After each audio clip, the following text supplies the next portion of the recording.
Ladies and gentlemen, welcome to the Mlbb Women's Iesf Africa Regional Qualifiers 2025. Once again, good morning, good afternoon, and good evening to wherever you are in the world. And we're on to day 2 of the series already. Once again, though, I'm going to be your caster for this whole thing. It's going to be Linwell, and alongside in the casting, it's going to be once again Zagoda. So, good morning to you, Linwell. Today we're going to have an amazing first match on our hands. It's going to be Ghana versus Morocco. We have seen a little bit of Morocco up from the other day, but who knows, maybe today they're going to turn it around. They're going to maybe take the dub, but it's going to be left out to see. As we know, Ghana has a big possible chance of taking the entire tournament by a storm. Yep, very well so. I mean, here, at least it's going to be the first occurrence or first showcase of what they have to show in the current series, though. Well, like I said, we're going to be really excited to see what they have in store for us, especially since it's going to be a BO3 once again. But, I mean, the match, though, I believe we're going to have 2 series today. Indeed, today we are going to have 2 series. However, we still have a little bit. We have to keep it secret. We have to keep it secret for a while, Linwell. Okay. Just, hype it up a little bit more. But I can't wait to see what these teams are going to draft. We just had an idea of what Team Morocco drafted the other day. We know they like to draft similar to the male team, surprisingly. But still, it's going to be nice to see what they draft again. And for Ghana, we've never seen a Ghanaian team play, so that's going to be interesting as well, at least for me. I'm sure for you too as well. What do you think? Who do you think is going to take the lead here? Do you think Morocco's going to take the lead by storm, or do you think Ghana is going to just roll it out? Well, it's a little difficult to say. Ghana, if they do have decent game knowledge and they witness or at least watched what Morocco was capable of, could maybe draft against them, falling through in the matches, so that gives them a slight advantage. Although, I mean, the details for each of their outcomes, at least from previously from day 1, are going to be visible to both teams. So I believe at least Morocco has the comfort of already being on stream. Ghana now, this is going to be a first time, so I guess maybe if they're nervous, it could be their downfall. I mean, who knows, maybe they will have stage fright, maybe they won't, but let's take a quick look at the groups. In Group A, we're going to have Egypt, Ghana, Morocco, Group B, Tunisia, Algeria, Nigeria. In Group C, Madagascar, Namibia, South Africa, and Mauritius. I mean, we have seen basically a team from every group so far, if I'm not mistaken, Linwell. Very well indeed. Yesterday was Egypt, Morocco.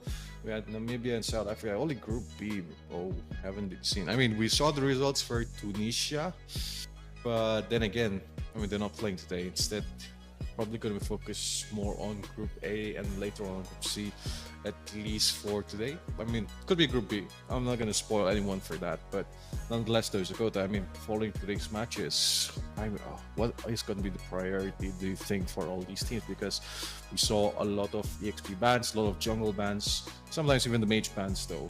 But definitely, that Uranus has to not go unchecked. I mean, as we said the other day on stream, the Iesf has to go. He's one of the most broken, if not the most broken hero currently in the game. I mean, Uranus, is a cakewalk compared to Iesf. The Iesf, yes, you can counter him, but you need to have a team designated to counter him. With the Uranus, you can just pick a burst type hero. Even a Sisian is going to pretty much play out as you think. However, as you said, you have to keep it a bit balanced. You have to balance some of the mages, some of the roams, some of the XPs. Maybe don't even just the Iesf, I think should go. I think Iesf is just a big game leader right now in the terms. He has a lot of jungle creativity, rotation speed, incredible dash, good skills too. He has close range, long range, and the ultimate reveals. And you have a second phase that does a ton of damage on top of that. It just seems like the perfect hero to me. And plus, he has great synergy also, nonetheless, with the current meta heroes. At least they are picked up in most of the lanes, I believe so. And like you said, I mean, if these teams don't want to pick it up, if you're on the blue side, maybe a little bit open, but red side, definite ban indeed. Nonetheless, though, I mean, the support category, though, has been mainly targeting on, well, from the pick-off potential, at least from the Kalea. We've seen the Badang yesterday, and even sometimes some of the healing heroes like the Angela or the Florine. But again, that mostly countered by the Kalea if you go for that lineup, right?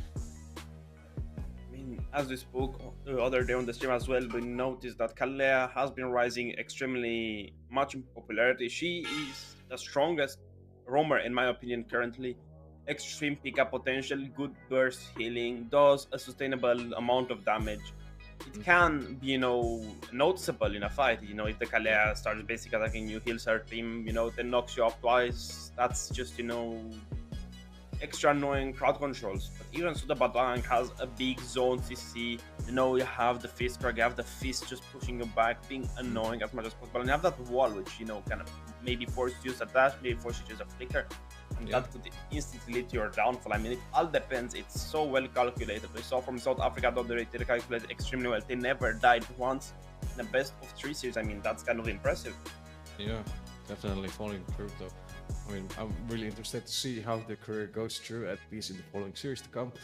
In this case, though, I mean, a lot of expectations in all of these teams. Yeah, nonetheless, though, I mean, but the first one, again, we haven't seen much of them, right? So, Ghana following through. Do you think they're gonna use the same strategy because they are of the same region? Could be the case because maybe, I mean, they see similar playstyle, so could adapt to it. What do you think, Scott? I mean, I really doubt they're gonna have a similar draft to South Africa. I mean, Ghana is on the left wing of Africa. They're a bit further away from South Africa, so I don't know if they play much against each other. Because usually you'd play against, I mean, more of Senegal and the teams around there, Kenya, Nigeria, so it's a bit more drafted similar to how I saw Senegal. Makes sense. That makes sense, yeah. Oh, just gonna be, I mean, Africa is a big continent, so we have these teams drafting like this, these teams drafting separately. It's just gonna be, a nice thing to see. Yeah, definitely. I mean, and that just goes to show, I mean, it's just gonna be a clash of different metas here. And nonetheless, though, once again, it's gonna be Ghana versus Morocco here. 2 stars seen on both flags, and we'll see which country takes the cake. Nah. What line would you use here? I'm not getting it in my head. Sorry? I mean, which? Oh, wait, never mind. Scrap that. We're gonna move forward at least. I mean, Zakota, what hero comes to your mind when you look at these 2 flags? I mean, when I look at Ghana, I am thinking of Vexana.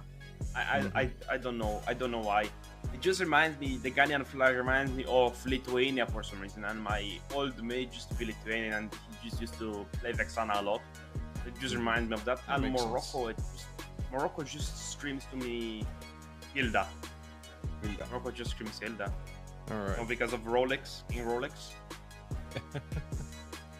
That does make sense, alright. But we're gonna take a look at the team rosters first for Ghana. From the top, it's gonna be Beta, Mlbb, Minji, Scarlet X, Abena de Portera, and their names are gonna follow through suit as Angela Aban, Nadia Sika, Bridget Bachar, Sandra Yanke, Abigail Ofo Shuen, and yep, definitely very interested to see how they go through, at least forward in the tournament. Extremely long name though.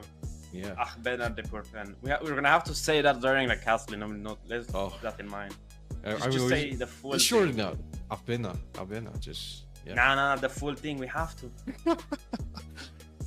That's a quick look at the team roster of Morocco is gonna be Nero, Neko, Nightfall, Nezuko, and Niumi, Ayala Mirat, Kaja Erbia, Sare Lamati, Isrine Amchukut, Fatima Zara, Baghdadi.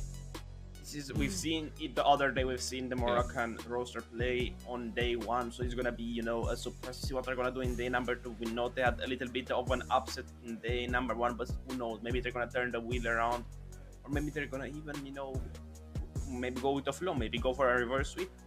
Maybe, yeah, indeed, could be possible. So definitely going to be pretty interested to see what they have in store for us on day 2. Day 1, they showcase a little bit of their team fight potential, but now day 2, gotta switch it up because again, they got stolen by Egypt, and now this time facing Ghana. If things stays the same, it's not going to be a great mentality moving forward in the future. It all depends on their mentality, as you said, Mr. Willinwell. But I mean, who do you think is gonna get banned first? Do you think we're gonna see again the Bach? Do you think we're gonna see the Gacha, or do you think we're gonna see the Yisun Shin? I mean, we know how much of an upset hero he is. Yeah. Well, I mean, for the first phase, like you said, might just be the Yisun Shin because these players watched the games yesterday, or even count the results, probably have little screenshots, and goes to show how much of a dominance he is. But if that's not the case, I think gets banned out later on. Probably what you're saying is right, the Gato Kacha or the Bakshe here, just to give that, safety for the backline, which most of the cases I've seen these teams rely a lot on their mages to snowball through the fights. Isn't that right, Skoda? It is indeed correct. We've seen the Zhuxin, we've seen the Zetian, we've seen these aggressive type of mage, even in the Kimi. Again, another aggressive mage just bullying the counterpart so much. However, you can peek to counter, but you shouldn't draft to directly peek to counter. I mean, that's a big mistake. I used to do that when I first started out as well. I just used to pick direct counters to the heroes that the enemy team was drafting. Like, if they had an Esmeralda, I'd go maybe a Dyrot.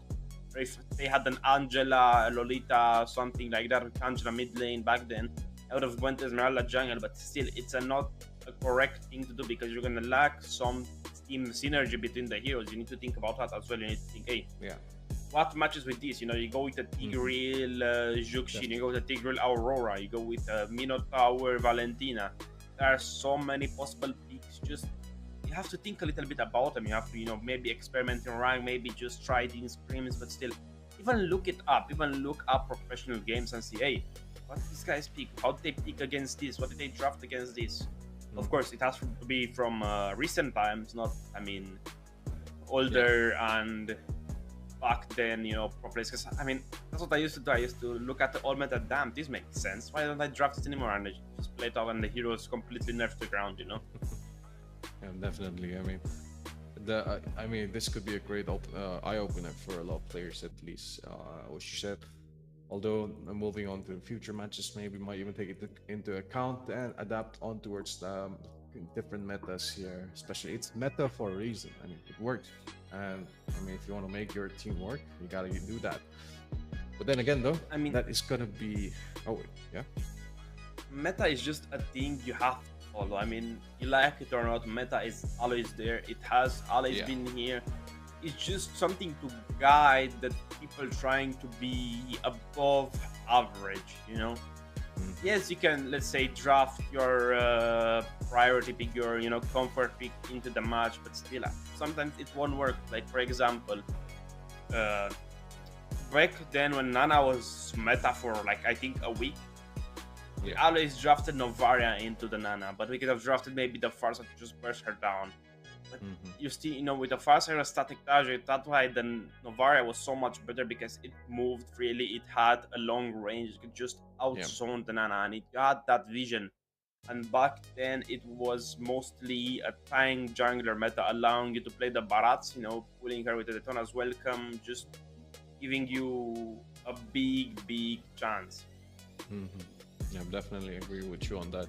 And I think it was back when Wario also was either recently released or did have the nerfs yet. So damage was there consistently also.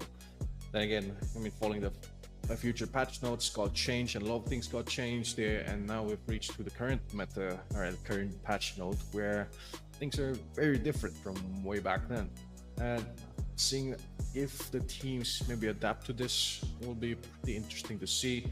Nonetheless, though, you gotta put your own spin to it sometimes. It can't just be a copy paste always, because again, gotta make it work. Different players, different mentality, different skill set, and sometimes even pocket picks can come in handy against the current meta, quote unquote, because you're not gonna expect that if you're on the opposing team, right? It depends. Maybe they played versus players in screen front. They know they have a rough of them. Maybe they checked out their profiles to see what their comfort picks are. When I used to scrim, it was a lot harder for me to check what the enemies are playing because they had pro player profiles. But still, it's an experience to learn this stuff. Always in rank, I used to just try out things to see what worked, what didn't work. If this build worked, why shouldn't it work here? If you just have to experiment. You just have to go out of your comfort zone, you know? Yeah, that's true. Well, definitely that is the case, but we'll see if the teams experiment in this first series. Because I mean, first game here, it's more of try to throw off your opponent and get that momentum, because it's a BO3, so you need to get the advantage lead. It does help out a lot moving on to game number 2 if you get that huge advantage, because again, you're gonna be having a safe guarantee at least, because you're gonna take a look at how the opposing team plays. If you take a double, so a little bit more flexible on how you draft and how you play through the match in the second game. But other than that, I believe, Mr. Lin, are gonna be the semi or finals for the African qualifiers on the women's side. I think we've got to that point, because it is indeed the last day you're gonna see us, guys. I mean, on the African side, who knows? Maybe in the future. Maybe. Yeah. Who knows? Never know what the future can hold. Exactly, a possible hint at the future. Maybe we're gonna see it next year. Maybe we're gonna see it next month. Who knows? Even so, we are gonna shortly get into the game. We're just waiting for the teams to get ready, just giving them a breathing chance, as it's a little bit stressful to get in the lobby, you know, for the first time, the first thing in the morning. Usually, it's, you know, after. I mean, when I used to scrim, you know, scrim is basically practice, right? Yeah. I used to go practice in rank before I practice versus, you know, people in scrims. Just to be ready. Just, you know. You're getting practice for the practice. Exactly. Yeah. Double the practice up. And I used to watch the replays. Then there's so much to Mobile Legends bang pros that some people don't have an idea about. They think it's useless. I mean, I still think replaying is useless. Yeah. Because I didn't like watching, you know, my mistakes. But you know, I used to have people watch them for me, tell me what I did wrong, then I'd correct them in the next game, send them the replay over and over and over and again. I mean, let's say you're a team from South Africa, a pretty good team. We've seen how well they managed to play. A huge advice from me would be, have one of you guys stream to hear the shot calls, the things you said, see the gameplay, and most importantly, see the build / rotation you did during the game. You always, you know, tip of the finger, I always go click, you know, the tab to see what my enemies build. I click on the shop, I think 1 million times in the game. I mean, it's so natural to me.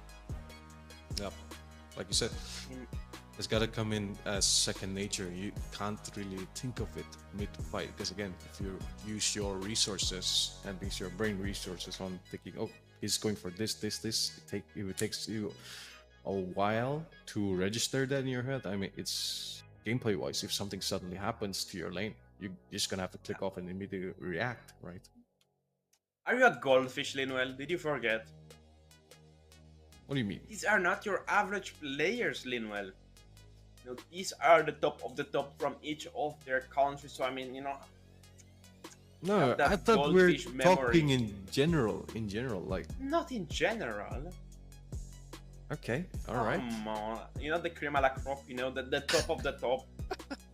All right, fair enough, Zagori. I mean, you just woke me up and brought me back to reality there.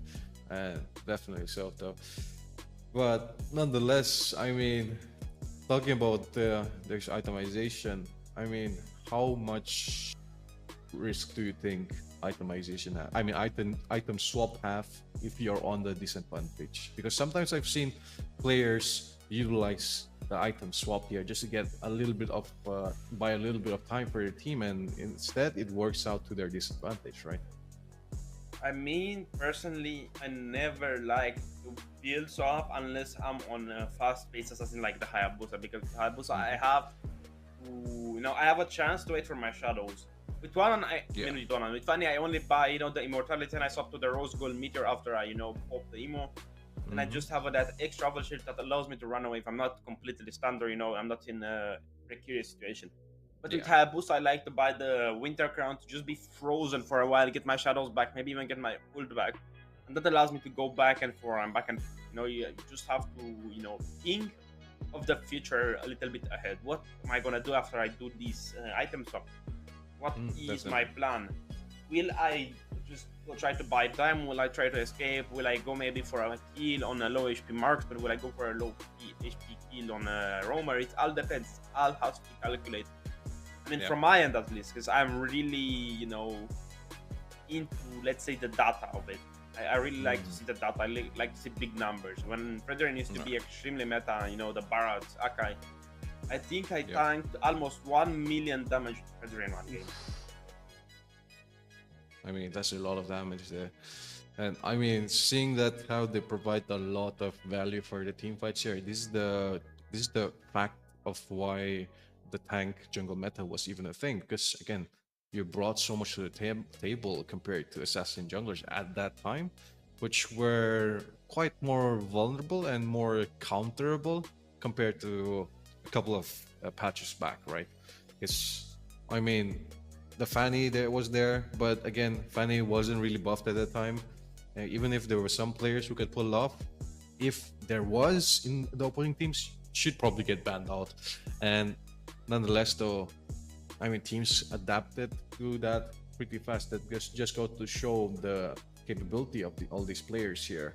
Switch off the meta, again, change it off time and time again, from moving from hyper jungle to different swords with fast rotates or even fast flanks with the low Yi and the chip coming into relevance. And but now though, I don't think we have seen much of that right after the changes to the ability. I mean, with the Fanny had a really glowing meta because she had a bug on her ultimate. Whenever she cast her ultimate, that cutthroat, it activated her whirlwind strike as well. It just activated another damage perk on top of the already present damage perk from the cutthroat. So it's was it before or after? A lot more. Before, I mean, I think when the tank meta was a thing. That's when I mean bug. That's why. No, I mean like after you activate the cutthroat. Does the tornado activate or before you activate the cutthroat? Like when you about to learn it? After you ultimate. It added an extra skill basically. Because you had the cables doing the strike as well, the whirlwind strike. And then the ultimate on top of that, just adding a ton of extra damage, just to stack with cutthroat. There are too many things. I mean, taking into consideration, the Fanny was so hard to catch on the tank meta. Yes, you had the Frederian, yes, you had the Akai, but if the Fanny knew how to cable away, you just went to your base, went back to your base. I mean, so many possibilities. Because back then, right now, Fanny is, I think, in her best / worst spot. Yes, she's still good, she's extremely good, but you have to think about mana management, a little bit more energy management. The previous patch, she would also do straight cable, and the straight cable provide extra damage based on the speed. As you know, Fanny, does more damage based on how fast you're going with the cutthroat. And with the skill once fast. I mean, it's so precarious. But now they removed that instant straight cable damage. It used to make you extremely fast. You just shoot one cable back, two cables forward, and it's just gonna launch you towards the enemy. Completely destroying them. I mean, Linwell, you asked me the question, I'm going to ask you too. Which hero do you think represents Team Morocco and which hero do you think represents Team Ghana? Well, for the side of Team Ghana, I'm probably going to pick here. Surprisingly, you went with the Vexana, right? But I'm going to go with here, maybe the Zetian instead, because she's a little bit more relevant in the meta, and we've seen a lot of these teams really like to pick out the mages here, and definitely other than the Farsa or the Kimi, who are also relevant, I believe Zetian strikes more as a resemblance. Nonetheless, though, for the side of Morocco, I'm gonna go with the Hilda. I mean, sorry, you went with the Hilda, never mind. Khalid here. Even though that doesn't make sense. Trying to steal my picks here, Mr. Shomating Linwell Ham. How do you say it? Luik Ham? Yeah, that's how you say it. Yours is Andre Trifa, right? Mr. Andre Trifa. All right, rolls off the tongue. Andre Trifa. You sound like a very old Japanese man saying it. Andre, you have to protect your clan. Andre. I mean, if I was born Russian, my name would have been like something like Sasha, because Andre is like Sasha basically in Russia, or like it's something similar. There's just like a nickname for the name, you know. It's really. I mean, my friends called Alex. He's from Russia. I know Alex called him Sasha. What you doing, you know? Nice. And it's Alex. He said, "Bro, don't call me that. Call me Alex. You know, I don't like that." It's so funny just seeing him crash out over basically absolutely nothing. But right now we are gonna see a bit of a longer wait. We apologize for that, but there have been a few issues with the player connections. We're just trying to figure that out, just giving them a little bit room to it. It's gonna be, you know, a hard, you know, time for the players because it's gonna be the finals. I mean, finals are finals. Definitely. I mean, I gotta respect that.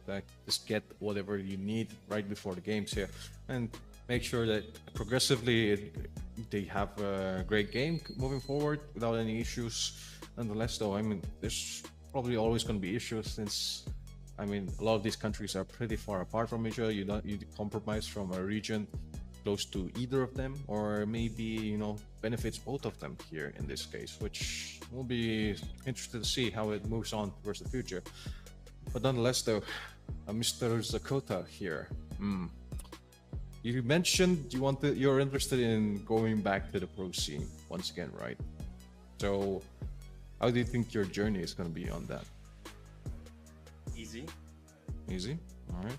I mean, the hardest part is gonna be finding a team to play with, because nowadays it's pretty hard to find a spot as a jungler. I mean, at least in my region of Europe, there are just so many good junglers that it's extremely hard to find a team. Maybe I'm gonna swap roles.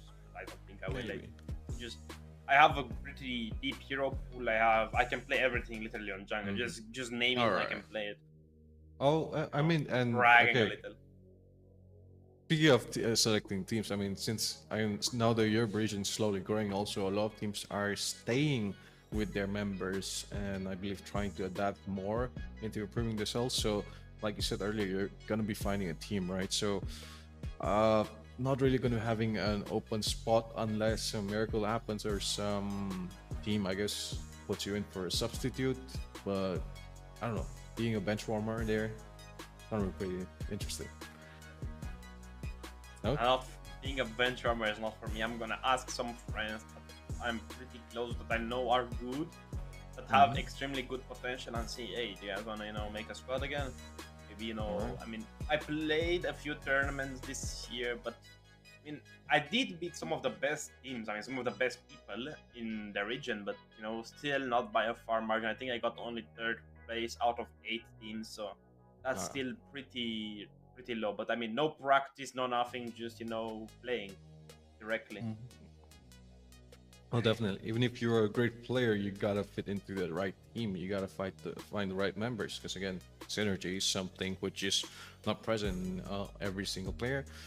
Nonetheless, though, I mean, there are a lot of great players on that. Who knows, you could find one. But nonetheless, though, for this side of Africa right now, here we're seeing a couple of countries play off against each other. Right, this time 10 countries, I think, participated in this series for the women's division, but I believe for the men's division, for the overall division, was about 15 or so, might even be more. So, I mean, branching out, a lot of teams here in this region. So, very interested to see how the region grows, at least in the future. But nonetheless, though, I mean, in Europe, how many good teams can you remember from the top of your head, Skoda? Are they in your fingers? Are there 40, 20? What do you think? Good teams? Yeah. What do we consider good? What do we consider good? Hold on. I mean, good in the sense of, yeah, this team will be able to make it to, let's say, the qualifiers for any major tournament. Any major tournament? Yeah. 4 in teams. Europe. 4 teams that are extremely that are good. And I mean, the rest, they are good, but they are mediocre compared to these. What I'm thinking of. All right. There's extremely strong players in my region. I know I play or I face them and they beat me sometimes. I mean, most of the times. I'm not going to sugarcoat it for myself. I mean, I lost a lot of games. But you know what's a funny thing? Whenever I play with them, you know, I do good, but somehow they do extremely poor. And I still get blamed at the end of the day. But, you know, it's just a little funny thing. I mean, as you said, in a squad requires a lot of synergy. It requires a lot of mental behind it because you need to have more than the 5 roles needed. You need to have a direct shot caller, a drafter, a guy who does the analytics behind the games. I mean, this guy right here used to do it for some teams in your region. Definitely. I mean, unpaid labor, experience we call that internship there. But internship, exactly. I was an intern.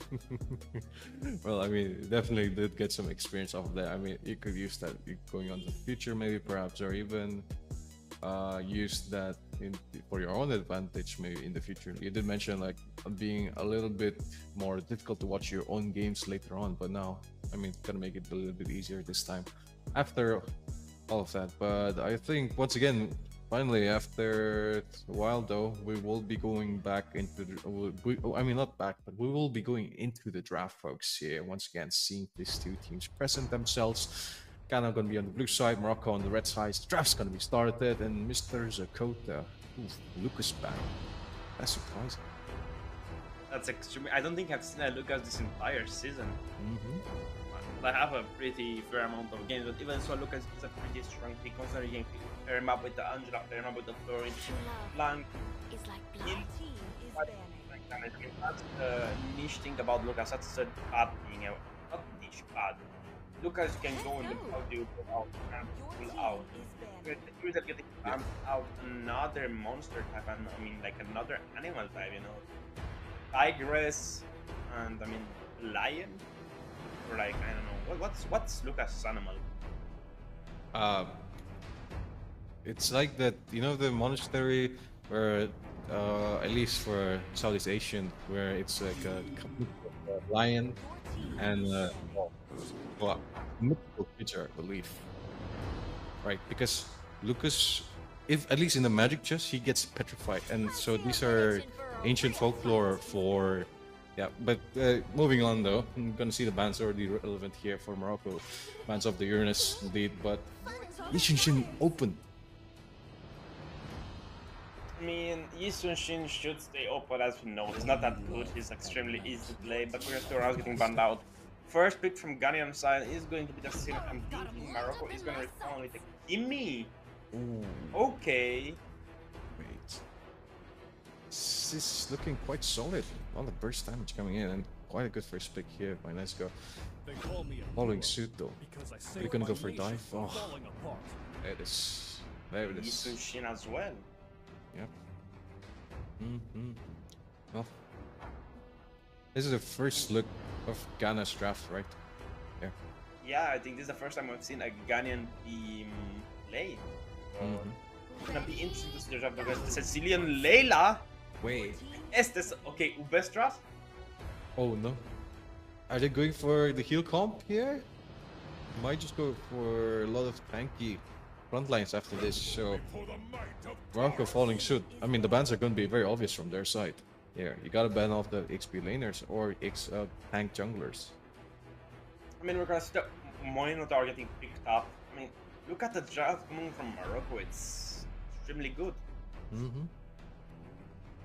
Well, I like the SS, I like the Layla, I like the Sicilian. I mean, that's just gonna scream Ube for me. If they're gonna pick a tank jungle, I think it's gonna seal the deal. I mean, looks really good. Great though. I mean, but from off the tank's jungle, do you think it's gonna be a good counter towards the Shimmy or Brethren here? Brethren is just the best tank jungler right now in the game. I mean, the Akai can work, will work, but I don't think it's good into the game because you can just get kites away. Yeah. You're gonna ban out the Badang. Okay. Alright. I see that. Well, fair enough. Although, Canada on the other hand, gotta be banning out maybe the mages here in this case to give a little bit of safety to your Estes or even the Sicilian in the early game, but oh wait, never mind. Yeah, Kimi is the mage. I forgot about that. Yeah. Goldfish memory, Mr. Lane. Aka getting banned now. The hero I was picking off. I mean, usually, nowadays I pick the Akai on the experience lane, not on the jungle. I mean, right now, I have a really, people say awful build, but I love it. I go Akai Warwick with Broad first. Just doing a ton of damage per basic attack with a passive, you know? Just stacks and does a ton of fun. But you remember the old Akai with the fishing rod and the frog?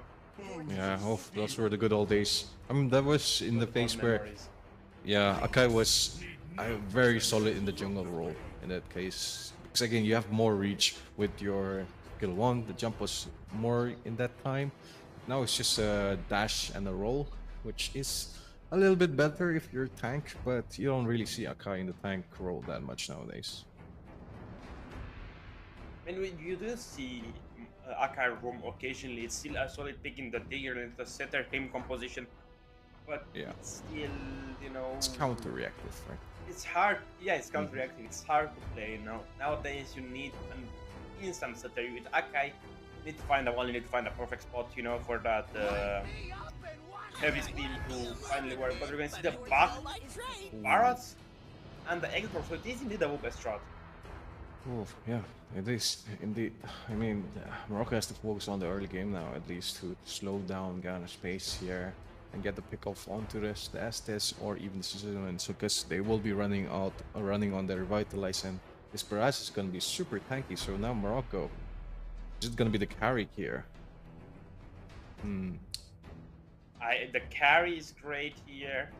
Even maybe the Moscow is extremely good here because you're gonna be doing a lot of damage to the Layla. You're gonna do a lot of dashes to completely sidestep the Sicilians. But I mean, there are so many things possible for Morocco to pick up here. I mean, as you said, the carry, the Irritel is great, the Moscow is great. Oh, right. So I didn't have Goldfish memory. This is a Kimi goal lane then. So surprisingly so here, you'll be laning against Layla in this case. Faster clear, but again, a lot of more burst damage. Question is though, they could be lacking a lot of burst in the team fight, especially with this Estes killing the rest of his team. I mean, Estes is indeed going to be the playmaker, you know, with that Oasis. Just allowing them to get an extra overshield, allowing them to get an extra beat of, you know, survivability. And they're funding a bit of their CDR, if I'm not mistaken. That's what Flask does. Oh, yep, indeed. It's gonna be pretty useful. Now, I was expecting maybe an Esmeralda here from South Team Morocco instead of Baksha, maybe. But again, passive helps out with the early game, so I can't see a world where that is better. Nonetheless, though, gonna be pretty interested to see how the rotations are gonna pull through for South Ghana, because I mean the wave player is gonna be pretty slow. I mean, the Sicilian will fare pretty good against the Farsad, the Xborg, the same team. You know, you're gonna have that wave clear advantage. You're not gonna be getting poked out as much. And it's going to be Ghana versus Team Morocco. Blue side, Ghana, red side, Morocco just sitting a bit off the flag. Taking a quick look at the emblems, I'm not seeing anything that interesting to choose. Maybe on the Isushin, nowadays I'd like to swap over the killing speed to a content card, so allow me to farm a little bit better. That's a nitpick. I can see why you think that also. I mean, the movement speed helps out with your passive a ton. But wait, hang on. Nero? What's going on? A little bit of a disconnect maybe there. Slowing down on towards the clear. Instead though, gonna see faster rotates coming in on towards top lane. Priority given to Nightfall. Indeed, we are gonna see L3 and post rotation going. The blue buff of Ghana. However, look at that damage coming from Bars on the mid lane. So much already. Yeah, I mean, force out. Yeah, it's very early on also. Not going to have the ready in the next polling for the fight. And so far, the clear for both the buffs have been done. Now, teams leaning more towards the EXP lane here where the turtle resides. Meanwhile, we do have Mentor here. Yumi being seen a little bit. No, gonna be rotating back to the mid. Zero is in the battlehouse can and maybe will catch out at first in a pretty bad spot. I mean, we know how much damage it does. We're seeing the Iesf going for a top rotation. Trying to get an early pick up on deck frog. I mean, just popping the frog armor is gonna be game changer. Look at Nightfall. Yeah. Nightfall here. Check that solo. Wendy. Might just be low enough. Armor being popped out. On the other hand, Vita might be caught in rock and a hard place. Yeah, he's Caught in the steam, multi-shocker being used, might just go for a shock in there. That knocks not even being used. Nightfall picks up the first blood, the second falling through with Nico as the feather airstrike drops in on Xborg, pushing him back to recall to space. Oh, never mind, cancelled it. It's a mistake. Oh no, lost in. Nightfall. A mistake. Ah. I mean, trying for Nightfall, I think it's a pretty good thing. I mean, yes, you die, but you got the kill on Nightfall. Yeah. On your counterpart. But Deto used his Atone as well, come under the turret, and he just died. He had nothing to challenge Nero with. Indeed, definitely so. But now it's going to slow down the pace of the Sword of Ghana a lot. But there is Strike be lagging in. Traction Bolt again pulling Flammable out in the open. Yummy getting a kill here with a last Sandy being used on towards Nightfall. Still tanky though. Nero goes in, gets a kill. Mounted Shocker available if he wants to fully commit on towards Minji. But out of range here, will be stealing away the purple instead. They did indeed steal all that purple buff, leaving just one. I mean, that's a mistake.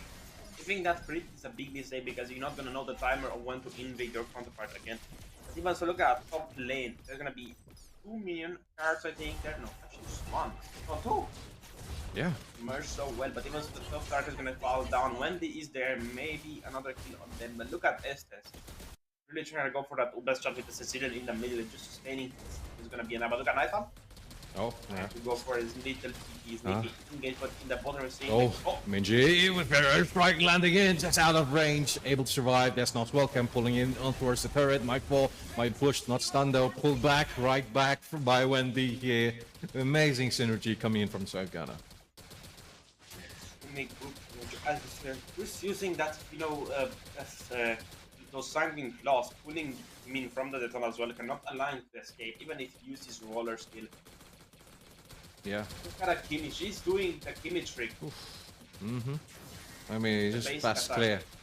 Just super fast clear. 2 levels ahead. No, it's just gonna be one. That has seen on the map alongside Minji. Spots out Yumi.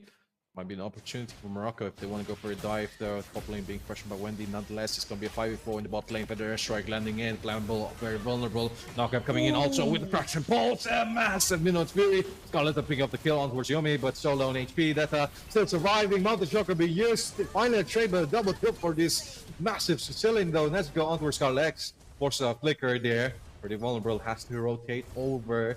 Maybe third has to be timed by Nightfall if they want to go for a dive, but never mind, falls back. That's gonna be a huge trade coming in. I don't know if you noticed that, but the Iesf still had his fleet ready to rock and go, but even so, the top lane has been taken over by that Xborg. Yeah. Langdon have an even Stevens map. The gold gap is only 2,000 in the favor of Team Morocco. The Lord might go into their hands as well, but Barat is taking it right. That's just a clear side. They don't want to contest this. However, Yumi might try to go for an in-game. Maybe indeed. What I'm noticing is though, like you said earlier, we have a lot of pull potential from Zev Ghana. You have the Sanguine Claws, you have the Fire Stick from the Xborg, and even the Barats here, which I believe is the Skill 2. Yeah, skill 2 here. The Missile Expert, yeah. In this case, I mean, 3 pullbacks. Just gotta set it right in the right position. In those team fights, by enough even to cancel all the parts though. Feather X right use, Scarlet X, solo on HP. Again, and heal already present. Traction Bolt on Torsu though. Oh, wait, hang on, not enough burst. Vitalize, forcing him to heal back up.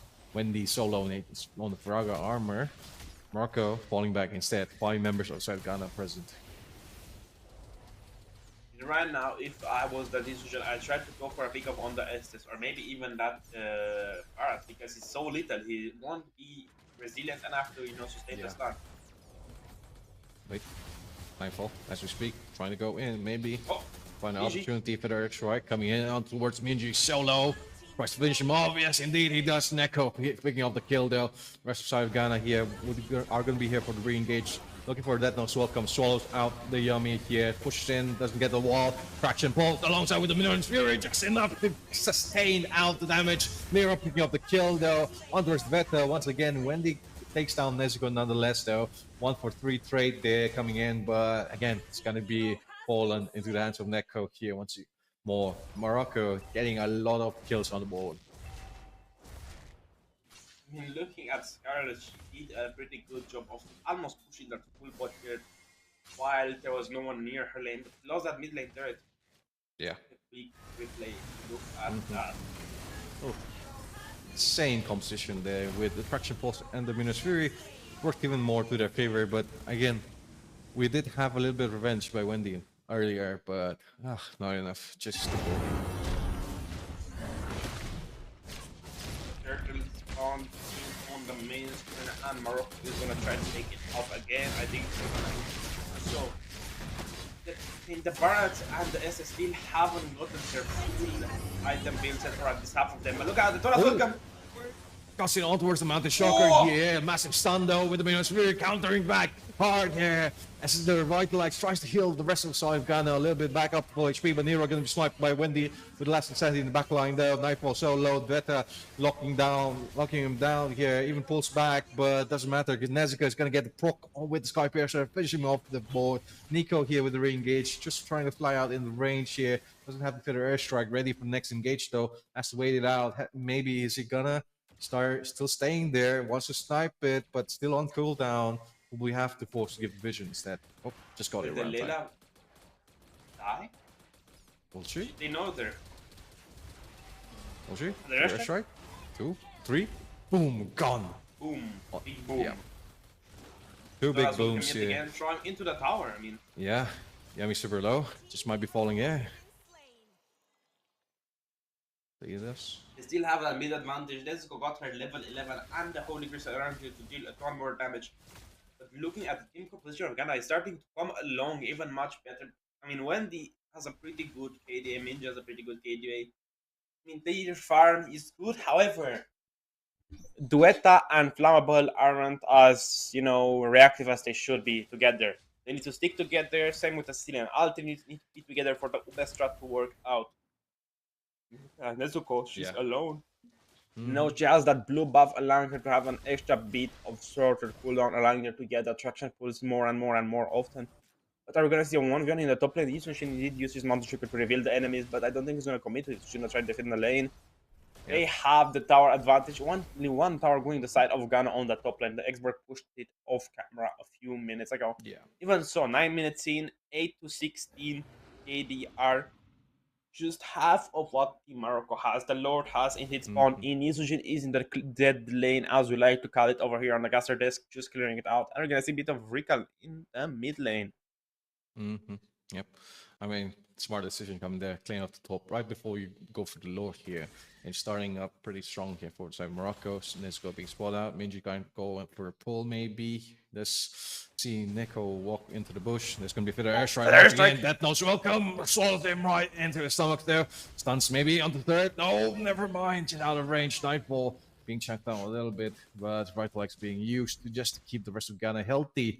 But they will be having to answer back to this next Lord though. Nero going for an invade nonetheless still. With Mount Shocker lands on towards the barrage there, but so low on HP has to go back. Russian Pulse getting Mlbb nonetheless, but Wendy with a reverse trade, double kill for this Nezuko. That make that a maniac. Minji getting picked up again. Wendy just alive, not even going for the savage there, folks.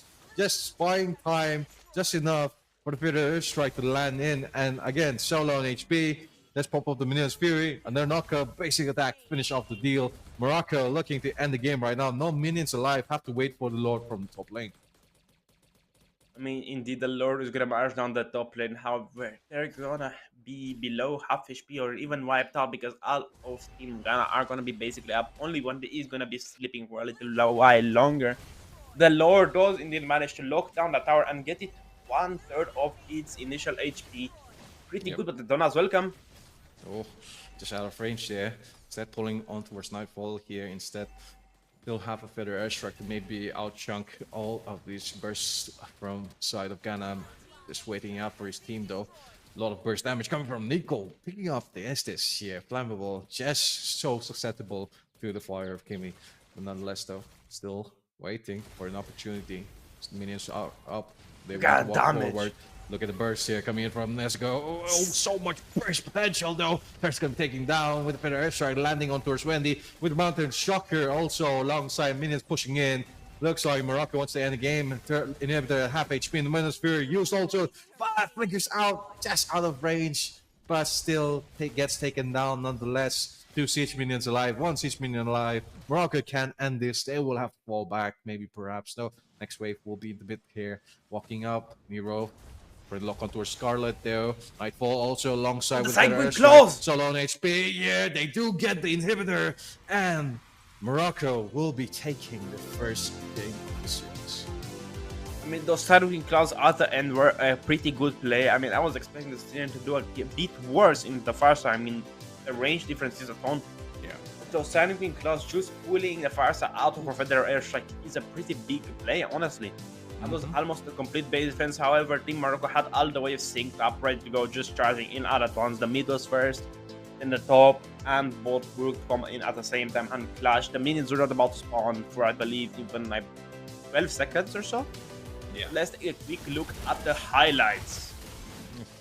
I mean, early game pressure was just so much. We saw Deta walking all over from the turret and towards the team fight, but again, taking a lot of aggression onto that. But the pressure from inside Morocco to these lanes was just too intense. Indeed, it was. I mean, Nezuko did an extremely good job of just pushing and forcing everyone out. Yeah. Every single time. Traction pulse even pulling the rest of the inside of Ghana in towards that Minion Fury. Every single scenario. We saw Nura last year, and again, just so much good synergy coming from Morocco into this fight. That is indeed true, but here there was a pretty good play coming in from Inge, just getting 3 kills in the bot lane, allowing them to have a bit over snowball momentum starting to form up. And the last insanities coming in from Wendy were extremely decent, and ironically she was just going perfectly, trying to go for the executions. She got the first kill on Nezuko, I believe she got the second kill as well, and she kept killing Nero over and over. Yeah, it was indeed every single time. Last insanity just to get the Yushin. But I mean, trading off for your entire team's potential there, I don't know if it's the wisest decision. Because again, the only frontliners are the X-Borg and the Barats here, which Barats did decent enough, but how much burst damage are you going to be able to soak at that point?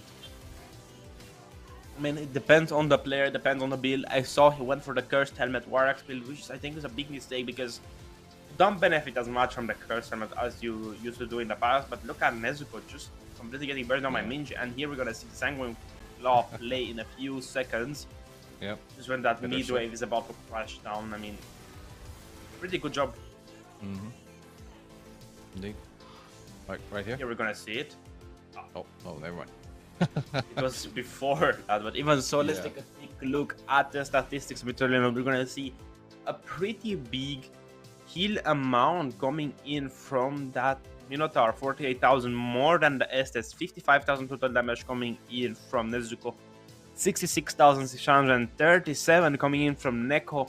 A big damage gap from Team Ghana side. I mean, 34,000 on your mage and 28,000 on your marksman. Not even enough to compete with, let's say, the Farsa on total damage dealt. However, look at what Bart is building. He's gonna go for the Athena shield after the Cursed Helmet. I mean, the Molten Essence. If you want to build Molten Essence in an extreme fashion, choose keep the Molten Essence. Don't build the Warax. It's gonna be too squishy to do anything. Go for that Brute Force, allowing you to tank a bit more damage. You're gonna be more resilient to knockups. You're gonna have a better chance in the game. However, Nezuko going for the Sky Piercer first item was an incredibly smart play, which I sometimes don't approve of. However, they just snowballed out of control, allowing her to get a ton of stacks, allowing her to execute more targets. We've seen in the base 700 damage or 697 damage on the Barats, and that's a ton of damage for free. Yep. Indeed. And like you said, the Barats not building any of the resilience items there, which really helps with the passive here. Big guy, a really big guy there, and I mean, it helps out in the prolongatively in the team fights though. And nonetheless though, we will be taking a look at the stats here with Nezuko getting the highest gold from his team, from her team, 10,977. That's a lot of gold, almost 11k on towards this 12-minute match, and almost 1,000 gold per minute though. Most elimination once again with Nezuko.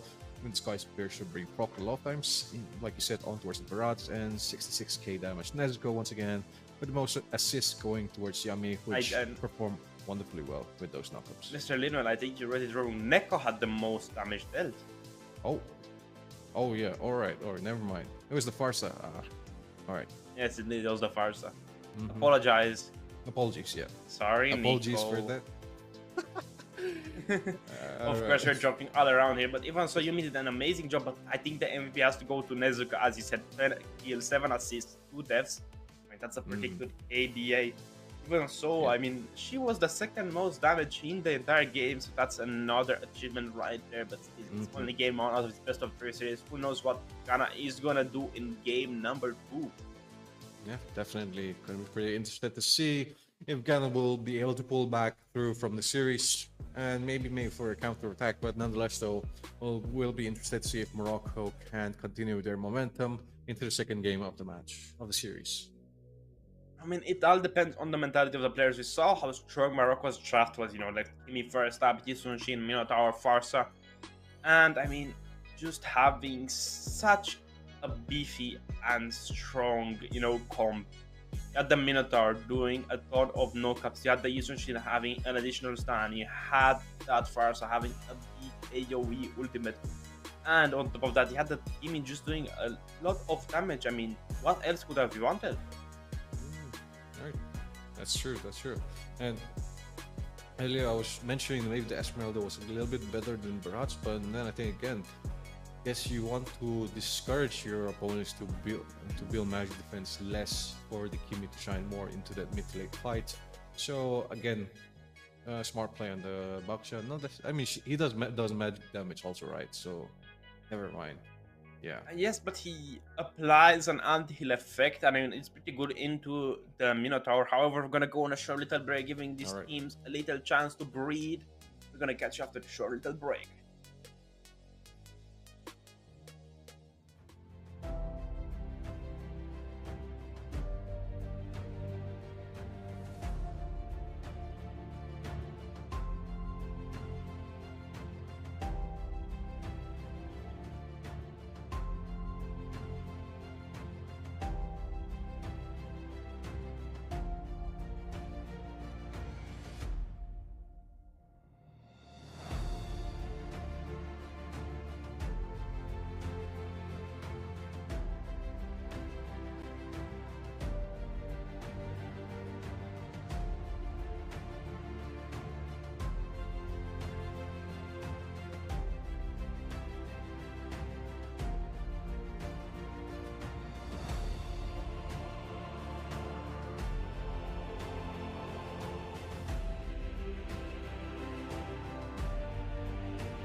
All right, folks, welcome back once again to the Mlbb Women's Iesf Regional Qualifiers 2025. It's day 2 of the entire series here. We've had the first game of the match go through Ghana versus Morocco. Morocco taking the first dub here in the BO3.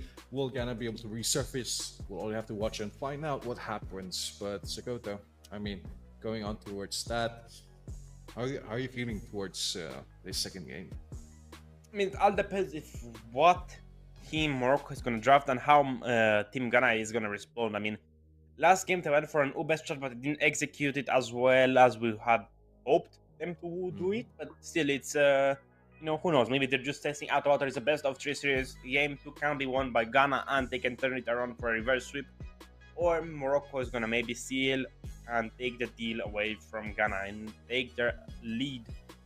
But even so, Lionel, I mean, it all depends on what's the mentality of Team Morocco and what's the mentality of Team Ghana. Ghana has lost, Morocco has won. I mean, they won by a pretty huge margin. And I think that's going to boost a bit of their ego, allowing them to do a ton more, let's say, risky plays, you know. That's just going to take over. You're not going to have that stage fright anymore. You're going to have that fear of being, you know, watched, judged by us. Well, definitely. I mean, second game... We're not, I mean, yeah, guys, we're not really judging, I mean, we are, but I mean, that's the mentality of the players. We? You? We? I mean, I'm judging to give an honest and good feedback to the teams, you know, a bit of advice to them now and then. Yeah. But even so, I mean, that's just my style of play, my style of casting, my style, my rules. My life. My rules. All right. Just a few jokes over here. We're gonna wait for the draft to begin in a few seconds. But even so, what are your expectations for game number 2? Do you think we're gonna see a repeat draft, or do you think we're gonna see Ghana responding and I mean being reactive to what Team Morocco is drafting? Do you think they're gonna maybe try to steal a bit out of their playbook? Well, Ghana, at least in this case, I believe are gonna change up their drafts here. Definitely not gonna be banning out the Lucas in this scenario, and maybe switching up on towards the more priority heroes, which currently in meta, like the Farsa, the Ishin, huge threats here, and you need to have an answer for that, and namely so we're seeing Farsa being banned out as we speak. The Farsa was a pretty big playmaker from the side of Morocco. I think we're gonna see the Kimi getting banned out as well, and maybe the Ishin. I mean, just ban what they played. I mean, those are pretty good bans. I mean, keeping in mind, hey, Farsa, best mage in the game. Kimi, best mage in the game, best mid in the game, one of the best trolls, you know, so abusive. But they're gonna ban out the Layla in response. Ooh. Is that a bit of taunt? Maybe a little bit, you know, just targeting out on the... There's the Kimi. So... Ban out the Barats, Morocco. Come on, just... X-Work. Alright. Absolute cinema. Hang on. Ghana, once again. Counter back, similar ban. Slap back, Minotaur, Yishin, Baksha. Alright. Just clap back. Yeah, just answer back. I mean, tit for tat, come on. Tit for tat, indeed. Yeah. Absolute cinema, Alright. Right. Okay. Oh, it's a little bit different. I guess seeing how Morocco expecting a lot of team synergy from the South Ghana here, all sticking together. So Valentina fairly so banned out, but Sylvana first pick, that's a first which I've seen in many years. I mean, Sylvana can work, will work, and should work as a possible roamer, but even so, we're gonna see Yumi picking up that Angela. I mean, we know she likes. We seen it, I believe, the other day. On stream, but still, it depends on what's their mentality going into this. We are gonna go maybe for, let's say, a Frederick, maybe we're gonna for a Ling, maybe for a Fanny. I need that extra support from the Angela, allowing her to have an overshield with the hard guard, allowing her to just dish a ton more damage, but it still all depends on the player. What's their mentality? The 1-1. Okay, I like that. It works pretty great against Sylvana also. Again, just going to remove that debuff there massively with skill 2, but now Ghana on the other hand could counter draft, maybe perhaps they're gonna stick with the same heal strat here, change up the Estes for the Rafaela, which is possible if they want to fully commit through it. It's still kind of meta, right? But not really great against this composition, I believe. It's extremely easy, but what is gonna pick on the second side? I'm expecting maybe a Hanabi or a Mia. I think either of those two would be pretty great. Melissa also, I think we've seen a little bit before in the past. Teams picked up. This might be a case for that. Thinking about it still though. Aura, Ellery. Okay, I like Wrath of the Dryad with the Fresh Glacier, and you know with that Imperial just locking down that one possibly. I mean, yeah, it's a pretty decent combination. You have a tank in front, you have the Aura with the passive, you know, just that frozen armor. But the Esmeralda is gonna get picked up, just allowing her to dish out a ton of damage. She just can go in God. We've seen it the other day as well. Picked, I think, alongside the Vengeance, just to tank out a little, and again, gonna be tanking a lot of burst damage from this Belric here. Nonetheless, they want to go for it. Esmeralda, although I believe if it's gonna be on the XP lane, unless we see Esmeralda jungle from side Morocco, which Sakota, I think you might be excited if that happens. I mean, Esmeralda jungle is a pretty huge possibility. However, I wouldn't pick it in today's age. I'd go for an assassin, something explosive. Hayabusa, Lean, Fanny, open on the table. The medicine I spoke about is gonna get banned out. I mean, those chanting about, right? You have them muted, they're open, they're good. Brethren, a fourth possible pick, half front for your support, front for one, and something to just sustain your damage as well. I mean, there are so many possible picks coming in from either of these sides that you can't really predict them as much, you know? Well, definitely so. I mean, it takes a little bit unpredictable, but the bans are going to be quite obvious, at least since Morocco hasn't picked their jungler yet. If you're Ghana, you gotta ban out the Yishun Chin earlier, the game #1, showcase the strength, which again, there it is, banned out. Morocco, on the other hand, though, are they still going to be counter banning Ghana here with their previous lineup? Is the question. I mean, it all depends on what Ghana is gonna think. I don't think Morocco is gonna ban out something important from the draft. I think they're gonna ban maybe another marksman. Just give one clear rain on the lane, just allowing her to get those crossbow tanks on and off and on and off and on and off, just constantly. And I mean, what else is there open in Morocco's future? What hero? Lancelot? Maybe no. Oh, I mean. Yes, you were saying about the Hanabi earlier, been banned out, giving Nesco a great time, but Ghana betting out the ceiling here, a little surprising, I'd say.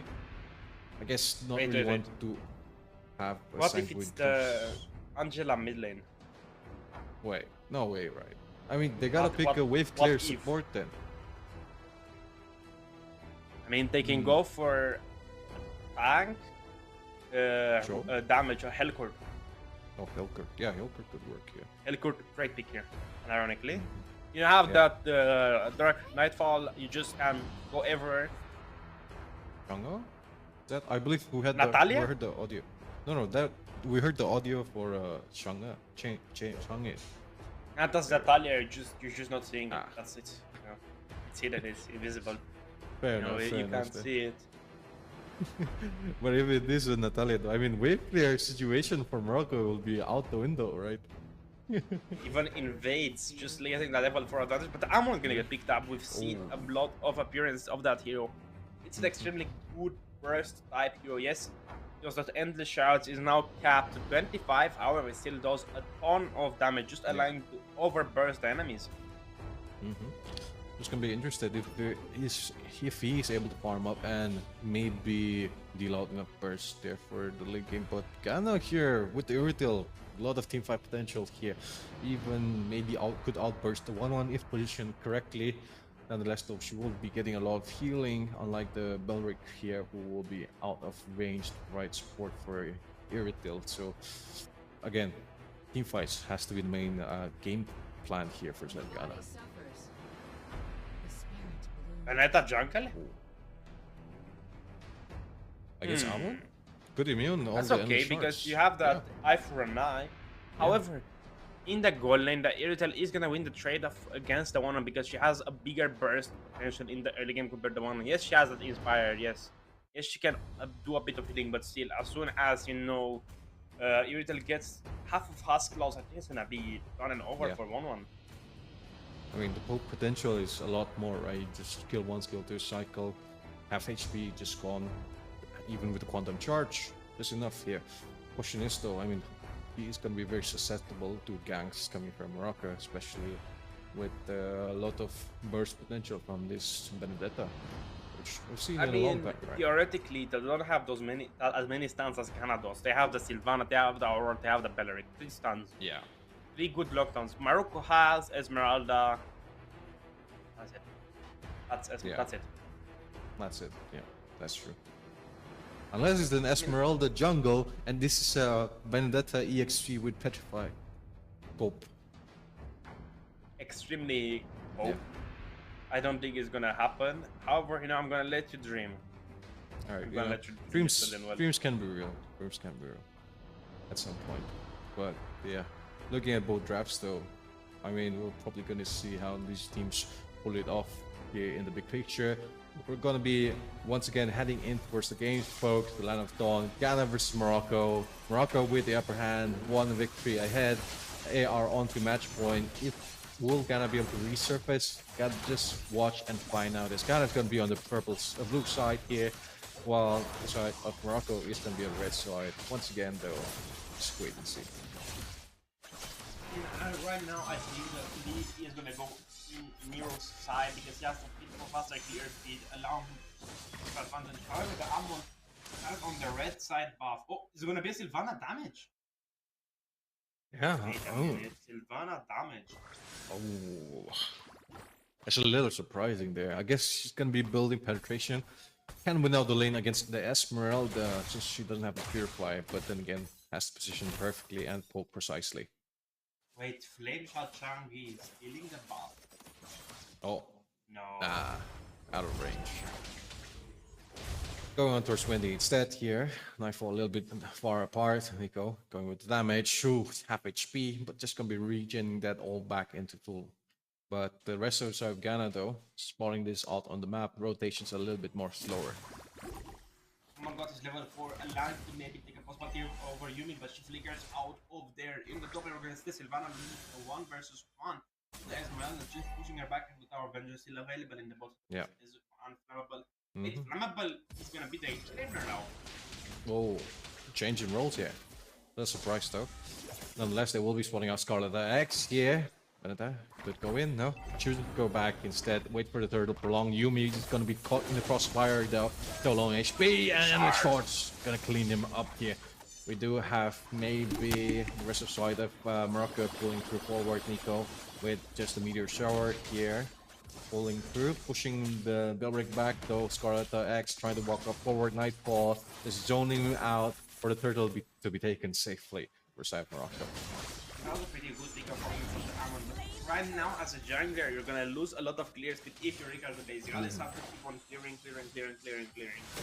Yeah. Sometimes it's funny. For example, you recall just to get your energy back a little bit faster. But look at the damage on Nightfall from Sylvana. Yeah, a lot of burst there coming in. Unless though, I mean... So much. Yeah. Well, look at Neko just pushing out on mid lane. No care in the world. No free glacier available. Oh, dang! So low. Wow, a lot of burst coming in from this Angela and Chang'e combo here. A lot of burst indeed. Level 3, both mid laners here for South Ghana. No, Nara just got the 4. Let's go here, coming in with the flank on towards the mid lanes, chunking down that turret, getting an early turret. Just 3 minutes into the game here. Huge advantage for South Morocco. Number 3 though. Purple buff is gonna be proactive. Marked down. Minji take this to get it. Let's go. So long HP. Takes the endless shots and Duetta picks up the kill alongside. Trading. I mean, they didn't even get that blue buff. The better got it. Yeah. That's a pretty good trade up considering you look down there. Marksman and Flammable got a little bit of farm. However, Neko is there, Nero is there. I mean, just one pick up on Flamme and that's the base tower. That's tier 3 turret. Even so, on the top lane, the trades are going into an even state of mind. However, the goal gap is still in Morocco's favor. Yeah. Oh, Wendy, I thought. Well, first damage here. Ooh, goes in for once more. Just chunking that vengeance. So crucial here for the team fight. But Yumi got caught though. Flashes out into safety, but gonna be targeted by Nico here. just so far out. Nero, if he wants to go in, could be possible, but waiting in instead goes for an invade on towards the orange buff. That's a pretty good thing to Scarlet. That X is gonna be extremely far behind. However, look at Nico. She's gonna cut that wave and try to push that turret, waiting just for Iritel to show up. Belleric there. He has that Wrath of the Dryad available, but Nero is there. He can use the Eye for Night to stun him completely. He can stun even Duetta. Right now, tower plating gold just disappear. Yep, just gone. So much gold to the side of Morocco here. Hardguard also ready in case any of the members fall into the danger zone. Meanwhile, we do have Wendy pushing in the top lane as, again, goes unchecked by Nightfall, still positioning towards this push.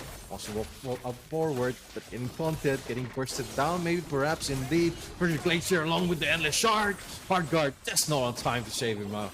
So, we have to re-engage here, but let's go here. And Neko picking up the kill as Pride of Ice gets triggered with a solo HP. That's a double kill for Nico. Minji so low in HP, but instead opting out to get this bot lane turret.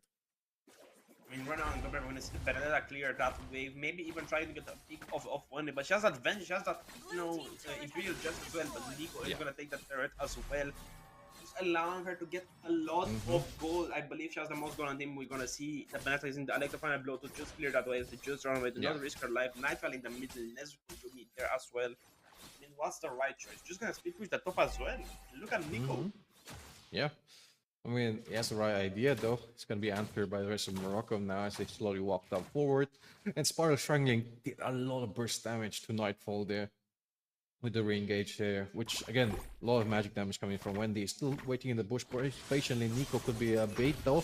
Yami, on the other hand, going on towards Scarlet the Axe. But Endless Shard is going to flicker on towards him. Perfect Glaciers will use on cooldown. Wendy so low in HP. Nico doesn't have the burst potential needed. Nightfall going to be caught out by Scarlet the Axe, has to force out the flicker, trying to get away. Indeed it does, and 4 members of Ghana pushing on towards the top lane. Pretty good pickup coming in from Wendy yet again, just taking down basically Nezuko. They did kill Yumi though, with the Frigid Glacier and the shards. I mean, oh, Wrath of Dryad. Yeah. Oh, and Crossbow Fang on towards Minji, solo in HP, trying to check it down. And get the kill finally. Let's go. Falling to their hands. Yeah, Nightfall there pushing up forward. Endless Shard's gonna come down with the head Harlot guard, but doesn't really matter. Wendy gonna be propped once again. Tries to escape with Imperial Justice, but just out of range. Scarlet X and Weta are gonna be the next target. Though let's go. Immuning that freeze here. Refreshing out the cooldown, and now we're gonna be pushing down the top lane. Scarlet X wants to defend this. Maybe gonna be all alone though. It's gonna be 1v3. Chooses to back out instead, as they got a turret from the bot lane with Flambo. And I ran Terror transfer to that bot and just repeat again. Bot mid, top mid bot. I mean, it depends. Look at the damage coming from Changi, even with the protective mana around that shield. I mean, not much you can do in that scenario. They're just gonna protect that Changi, allowing her to take a ton of damage, dish a ton of damage, and just be a split push monster. But the Amon is the only person in the game who has been blind flawlessly, I think. I mean, Scarletta has hit her role. I mean, jungle is for her. But Flamberg just got his Haskell, allowing him to say a little bit more damage, but we're still one on the up. A few buffs of Amon's jungle, allowing her to feel a little bit cool. Even so, what is Neko's choice right now? Go to the bot lane or but right in the bot? No. Flambo. So low in HP, and Crossbow Fang, just enough for Nesco. Playing him up though, near so low, though still electrifying the ball on towards Wendy. Vengeance instead, going to be a determinist instead for himself. Nightfall though, let's get the revenge kill there. And Triple present for the turtle. Scarlet's gonna take it. Definitely let's go though on the other hand. Try to go for Meteor Shard, but still, I mean, Esmeralda just melted out in existence.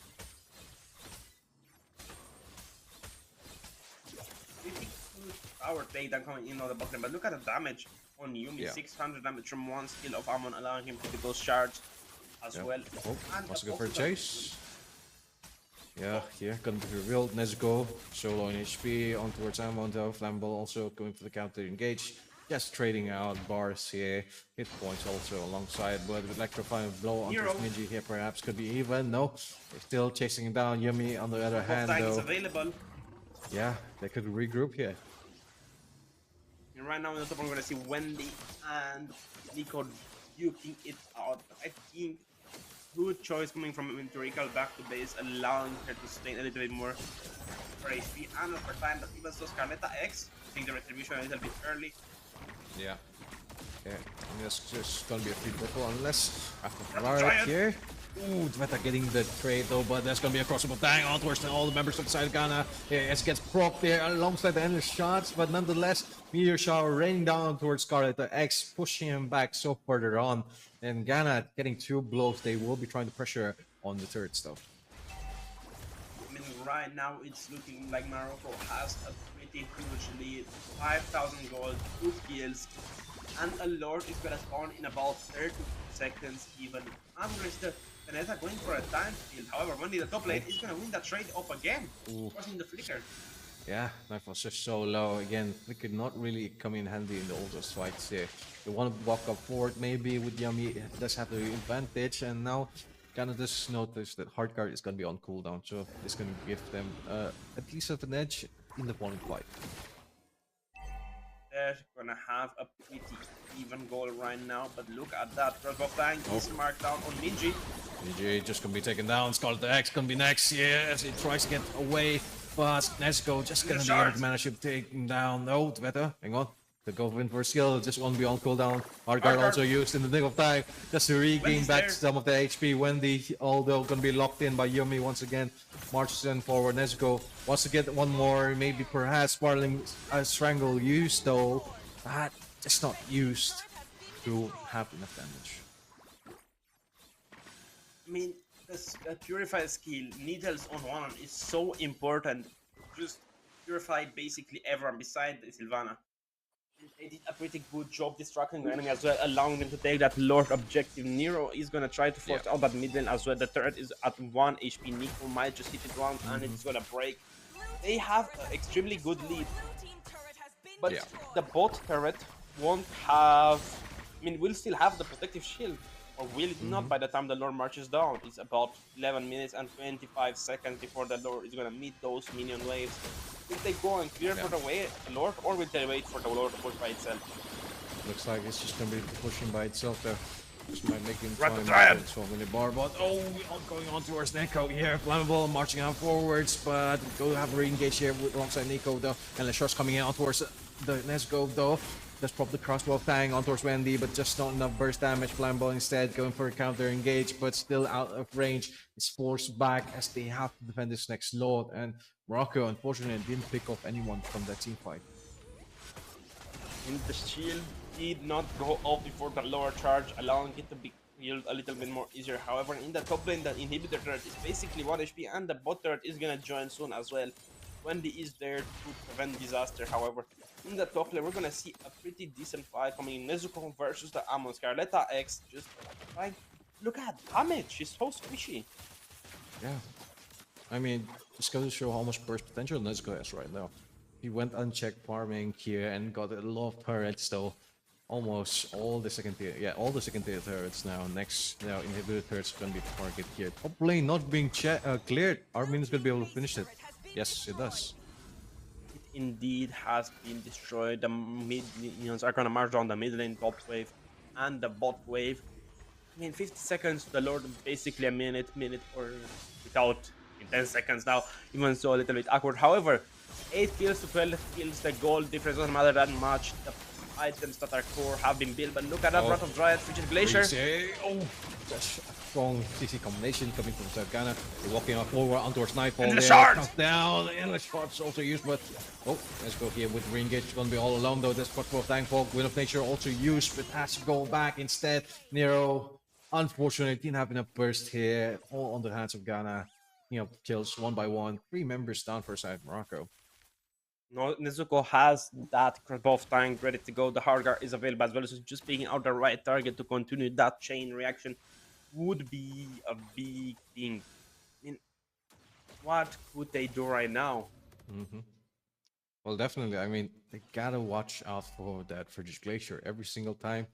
The freeze from this Aurora has been so clutch in every single scenario, even falling through with the Wrath of the Dryad, and either of that being a huge team fight set there for South Ghana, which we saw them win every single past few fights. but we'll see if Morocco have a different strategy in mind. They did have a better composition made for Team Fans. However, Nezuko will be available to get that Curse Buff Fang. The Wrath of Dryad goes through. Oh, Which is Glacier as well. Hard guard. Hard guard just needs to maybe keep him tanky, but Wendy's gonna be able to kick him off there as Nero also gets taken down. Lord so low. Yeah, does he get it? No, Flamber's gonna be the one to clear it. Oh, steals it for the side of Ghana, walking up forwards on towards Yami here. Forces out a flicker, but right into the hands of Scarlet Axe here. Nico gonna be the next target. Endless Shard also available. It is enough. No, the shield just too much. I believe the Changi can defend it, but it's still 5 versus 1 right now. 11 seconds till your nearest teammate is gonna get up, but Flammable falls down! Yeah. There's so much burst damage coming from the Idiot Shower, although the next wave of minions will be prioritized. Maybe Scarlet X also has to go back. Can't really face against the Shang'e, though. The Lord is gonna march down the bot lane, joined by the Belleric, allowing to maybe get a possible inhibitor as well. The top lane is gonna get pushed out by Deta. I mean, what can they do right now? What can Ghana do to take out the game and turn it into a reverse sweep? We're going to see the Electro Final Blow turning on the Lord, doing a ton of damage. However, the top wave are going to be pushed a lot, allowing Ghana to have a bit more breathing room. They just need to pick up Scarletta X. And I think Wendy, those are the main people in Ghana's team. The most tank, the most annoying, the most damage dealing. Flammable can be picked off by even Nezuko. Just one crossbuff tank is going to land perfect, and that's going to beat the game. However, one good team fight from Ghana side is going to be over for Morocco. They have the goal lead right now. I mean, first time Ghana hasn't have the goal lead. Yeah. In all game, in the previous game also, similar to, they still have, though Morocco still has the edge with Neko here. Panga being all the way in the back line, not really going to be targeted, at least in most cases, unless you sacrifice maybe a flicker here to re-engage, which is only going to be possible in the hands of Aurora. And the burst potential coming from Ghana here, magic damage nonetheless, has been so much. 4 members, I just realized, from South Ghana with a lot of magic burst potential. Indeed, 4 people with magic damage on the side of Ghana, but still, on the right side, you have 3. Not that big of a difference. The tank doesn't matter that much. However, the Angela does a lot of magical damage because of her build. She has that Holy Crystal allowing her to heal a little bit more. But we're going to probably see a pick off on Minji. Yeah, he's going to be all alone there. Wrath of Dryad. Though. Oh, Wrath of Dryad used. Crossbow Tang unlocked also, but still, Vengeance also used in this case. Just going to be able to bait it out before the next fight here. They will have to keep the cooldowns in check though. I mean, Scarletta X was poked down a lot in the top lane. There was a little bit of skirmish between Nero and Wendy, but still not enough to deter Nero from going back to base. Look at that, the minion archering on the minion wave. 30 seconds to Lord. I wouldn't fight in their scenario. However, the bot wave is gonna push up that turret open. Yeah, I mean, the minions are doing work here for, say, side of Morocco. Top lane and bot lane inhibitor turrets are taken down once again. And right before the Lord, Ghana wave clear has to be done if they want to defend this or even contest the next Lord.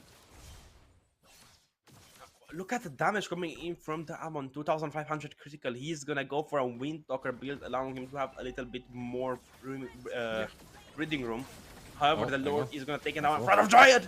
Oh, he's on towards Nightfall has his Flammable, picks up the kill, Meteor Shot on towards him, does Scarlet X, so low on HP. Nezuko wants to chase down this Amon right now. Still out, Rachel and the shard also being used, but still tanky. And just not enough damage here. The healing from Yumi is just too much.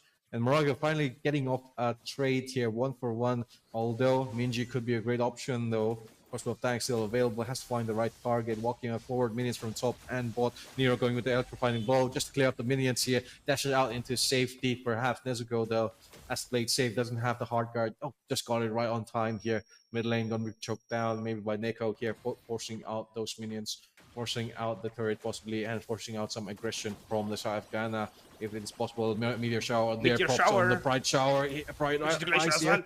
They walk up forward, but the Lord's going to be quite vulnerable here to take this inhibitor. Nico walking out forward alongside Nero. Electrifying the blow used there, and also going to be using IF5. Never mind, Flavor gets the kill, traded off nonetheless, but still targeting towards Nezuko here.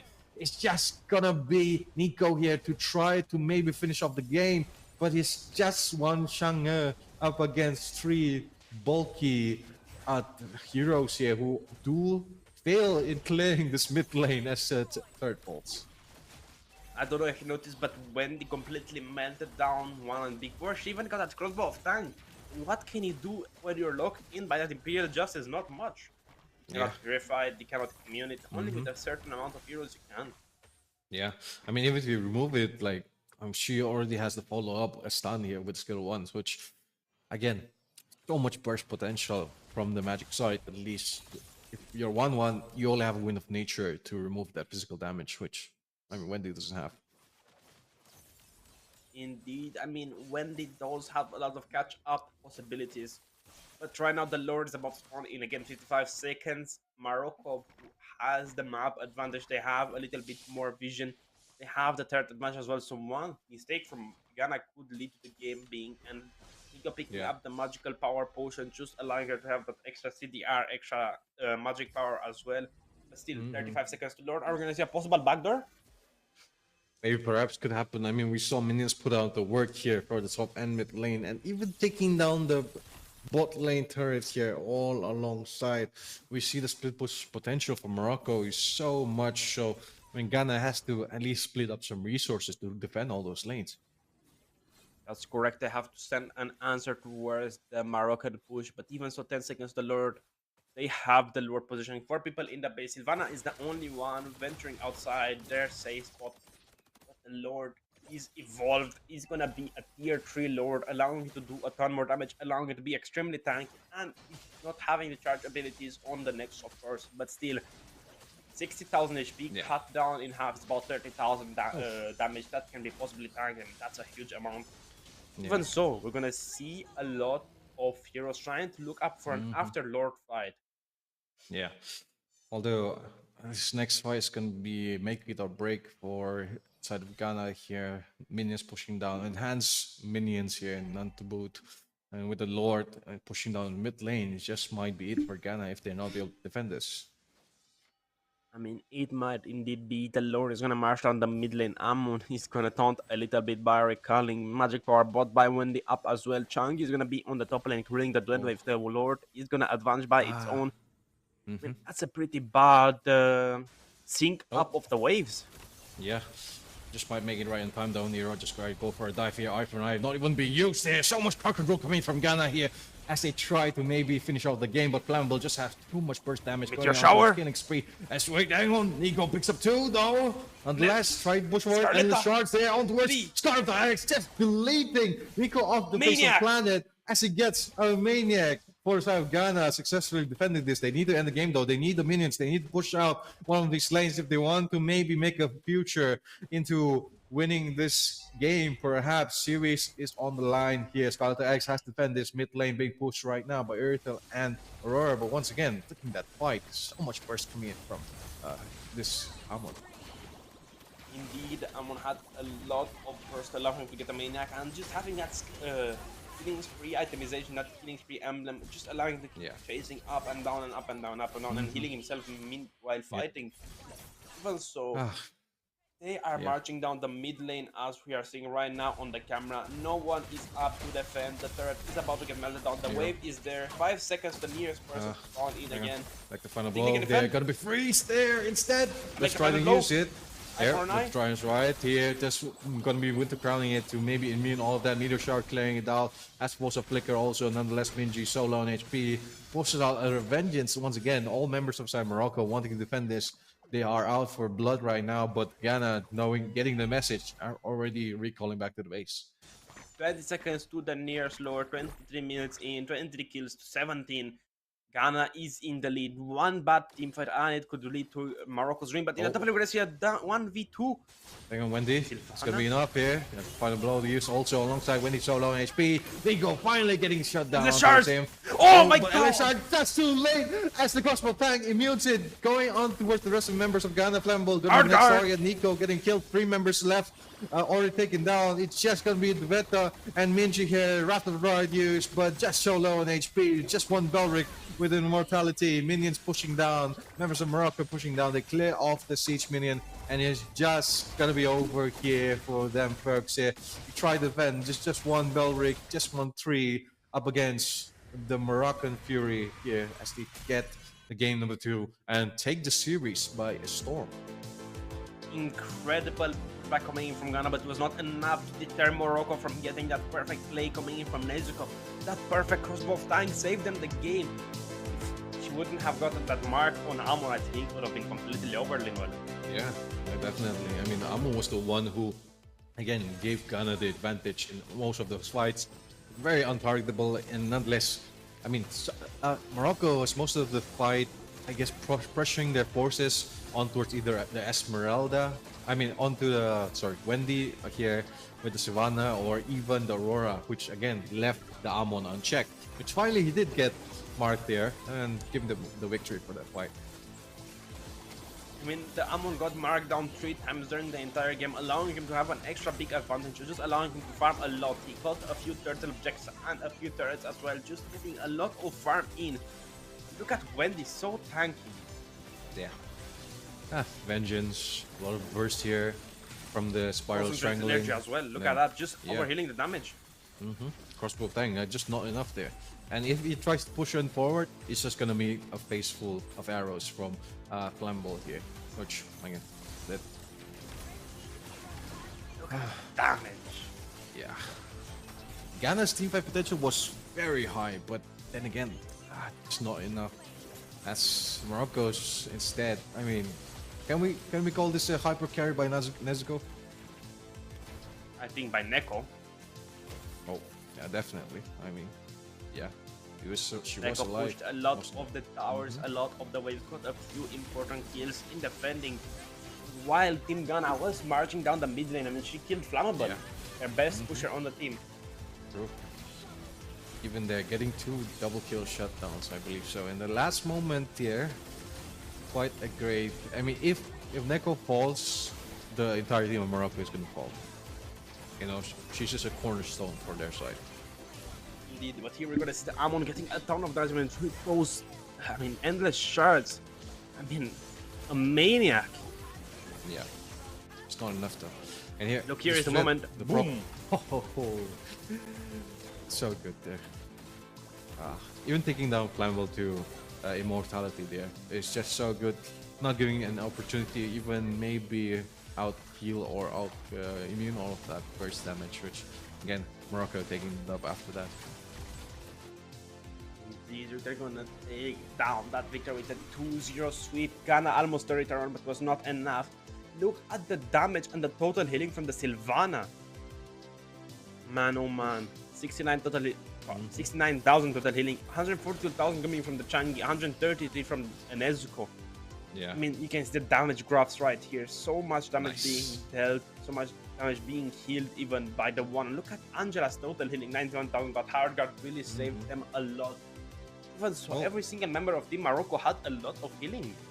Yeah, this was the longest match, at least I believe, for 2 days of the tournament. Yeah.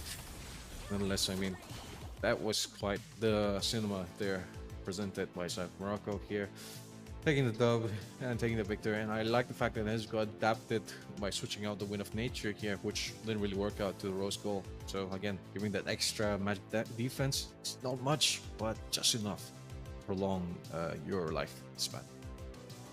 Taking a quick look at the statistics, you're going to see 19,767 gold in the hands of Neko for the elimination as well, and the most damage dealt, 142,000 total damage.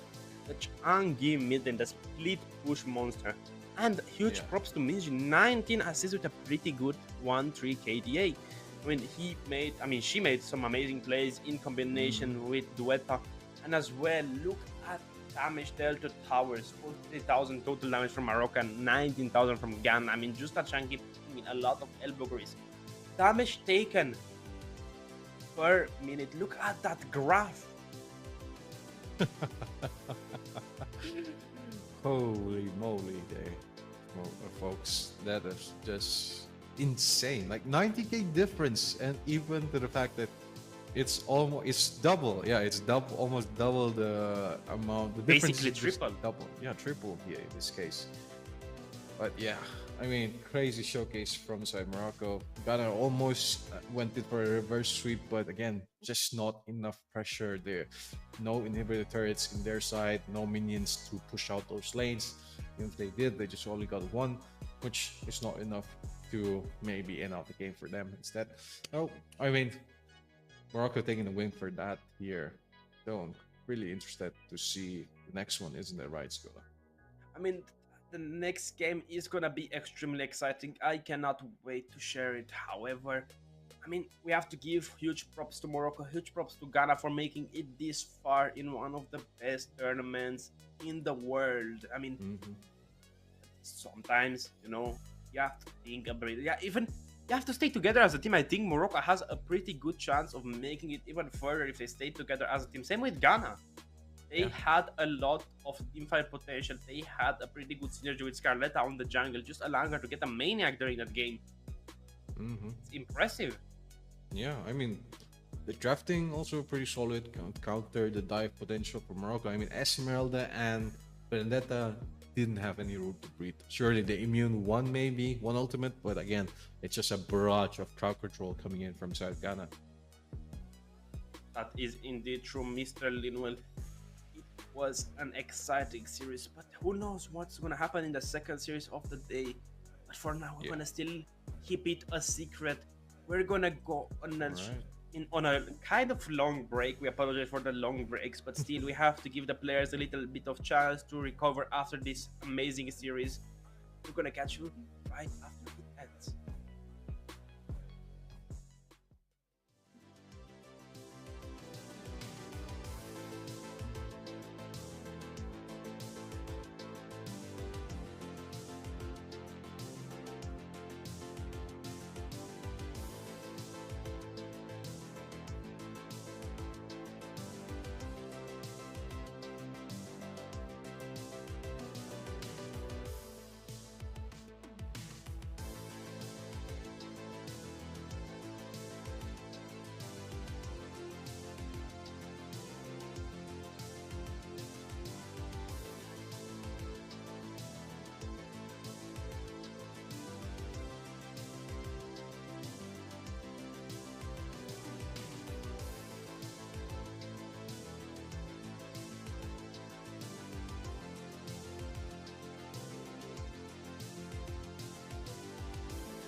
All right, folks, welcome back to the Mlbb Women's Iesf Africa Regional Qualifiers 2025. It's day 2 of the second series of the day here. Series number 1, Morocco took the victory 2-0, and now it's gonna be quite the match moving forward. Isn't that right, Skoda? He's smiling over there. It is indeed. We're gonna have we're gonna have Egypt going up against Tunisia. A surprise match change. I told you guys there's gonna be a surprise. You guys didn't believe me, but Yeah. we're gonna see Egypt going against Tunisia. It's gonna be a replay of day number 2 of the mixed qualifiers, if I'm not mistaken. Yeah. Egypt played Definitely. Tunisia there. We're gonna see it again. Who knows? Maybe Tunisia is gonna take revenge, or will Egypt just completely do a rollover and completely sweep Team Tunisia up? But let's just take a quick look. Egypt on the left side, Tunisia on the right side. If you look at these flags, what heroes do you see, Linwell? Well, looking at Egypt, they have the eagle there, or perhaps it might just be a different bird here in this case. It reminds me a little bit of the Kaja, lore-wise also strikes a little bit of resemblance towards their history here, perhaps. But looking inside of Tunisia, though, what about you, Dakota? What do you think? Ruby. Ooh, all right. I can see that happening. Because of that crescent moon, star, it looks like a side somewhat resembles it. But, Yeah. Well, it's gonna be an amazing series. It's gonna be again a best of 3 in Egypt and Tunisia. Who knows? Will Tunisia take the lead by storm, or will Egypt completely just sweep up their competition like it did in previous days?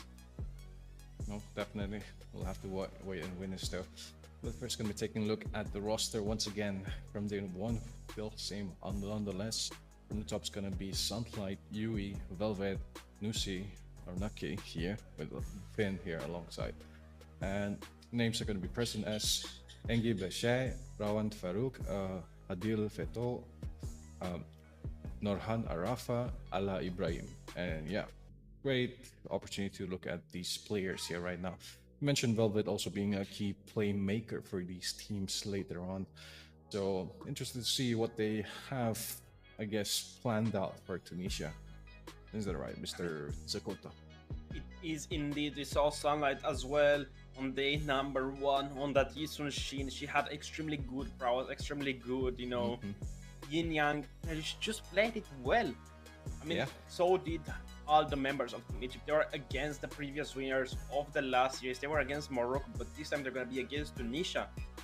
Some of the strongest countries from the region of Africa, if I'm not mistaken. But let's take a quick look at the roster of Team Tunisia.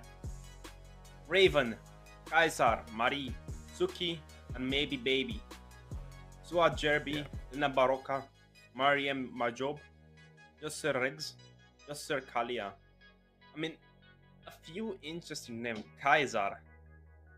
That's a bit interesting. That's how the Romans said Caesar, because they didn't have that C. They couldn't say it, so they say K like Kaisar. That's interesting. That's yeah. a bit of lore right there. They drop in that low a little bit here.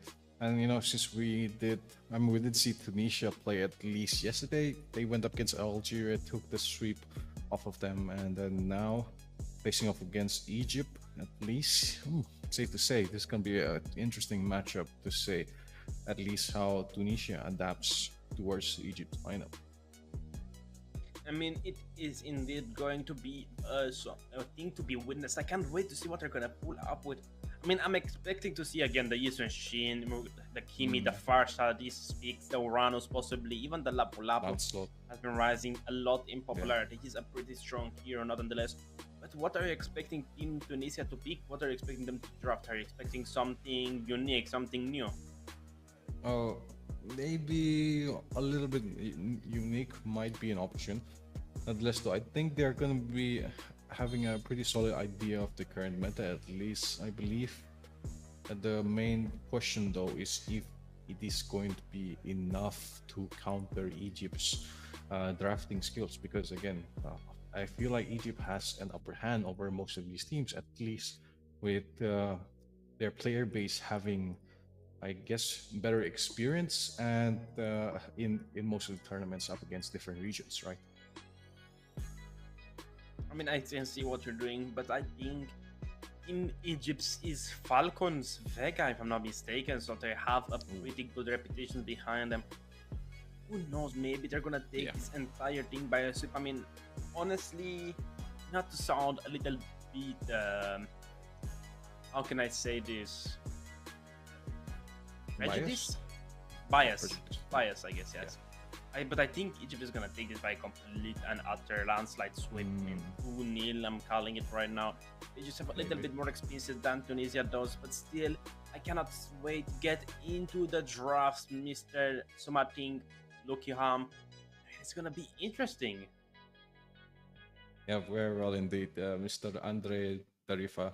We'll see here if the teams are going to be able to adapt. Though Egypt's going to be on the blue side, once again Tunisia on the red side, so now they're going to be a little bit more reactive. But the bans, however, here pretty solid. Egypt going for that backline composition, banning out the Gadakacha and Uranus again, a huge threat into either of those lanes. Indeed, the last time we saw Egypt, they kept banning out that Gadakacha. It's a pretty annoying hero to deal with. They're going to ban out the Kimi as well. Another strong meta-ish hero. She has a lot of fully potential in the early game, but you can see the one getting banned out as well. I'm expecting Iesf to go out next from the side of Tunisia, or maybe even a Lapu Lapu / Fars. Not giving Fars in Egypt is going to be, I think, a pretty big lead, or at least banning the Moscow in the second phase from Team Tunisia. We've seen names on it, and she did an amazing job, just plate pushing, just doing a lot of things.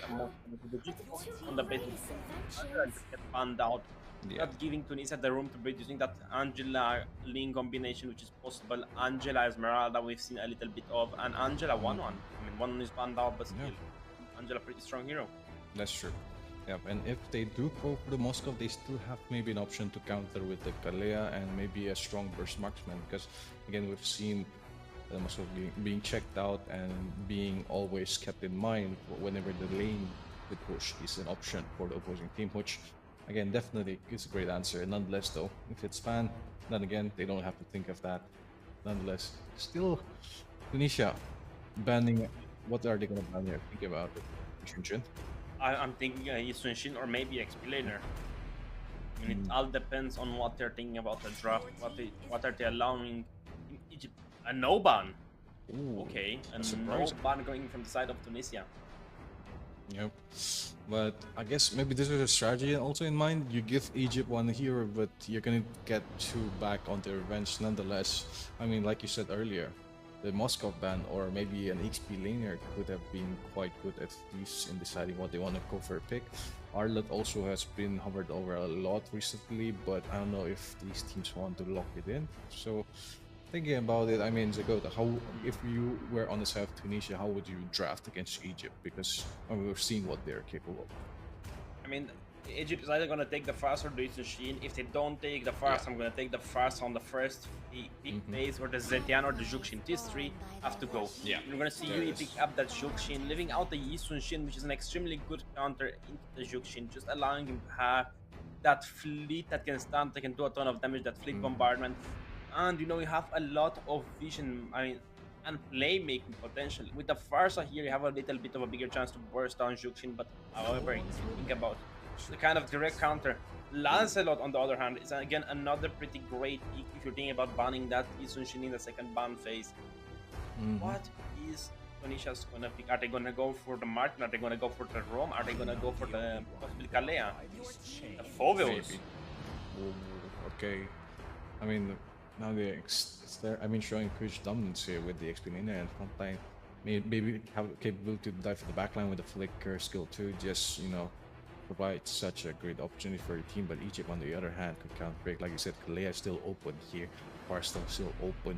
But they already have the Mage Zushin, so again, they can't really go for that. Marksman could be an option here if they don't want to get banned in the next phase. You shouldn't opt it out. Zushin Kalea yet again. Yeah.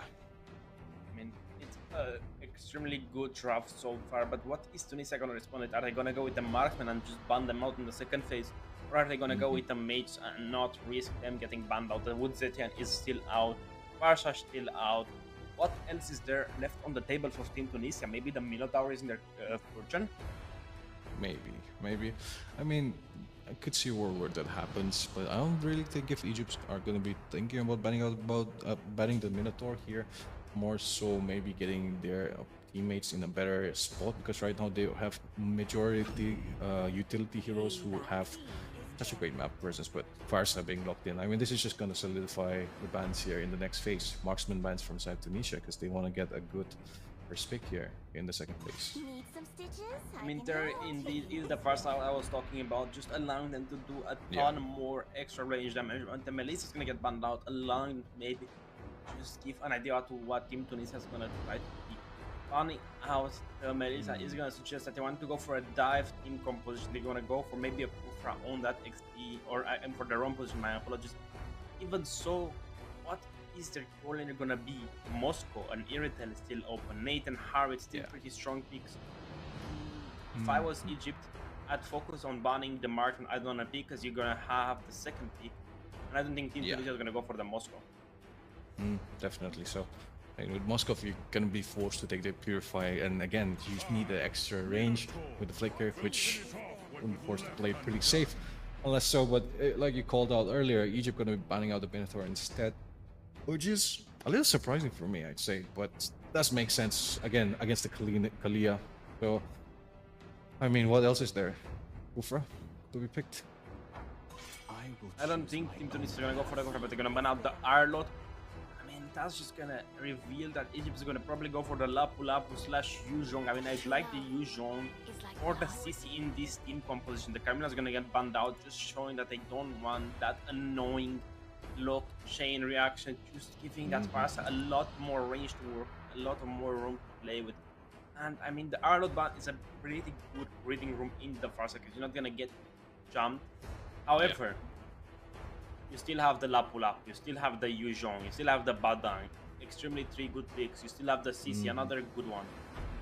The Hilda as well works extremely nice into the Farsa, because you can just go with that Wilderness Blessing and with the strike and just stun her completely down, just shut her Centric mode down, and as well as Lansley can just completely shut him down as well from casting his Phantom Execution.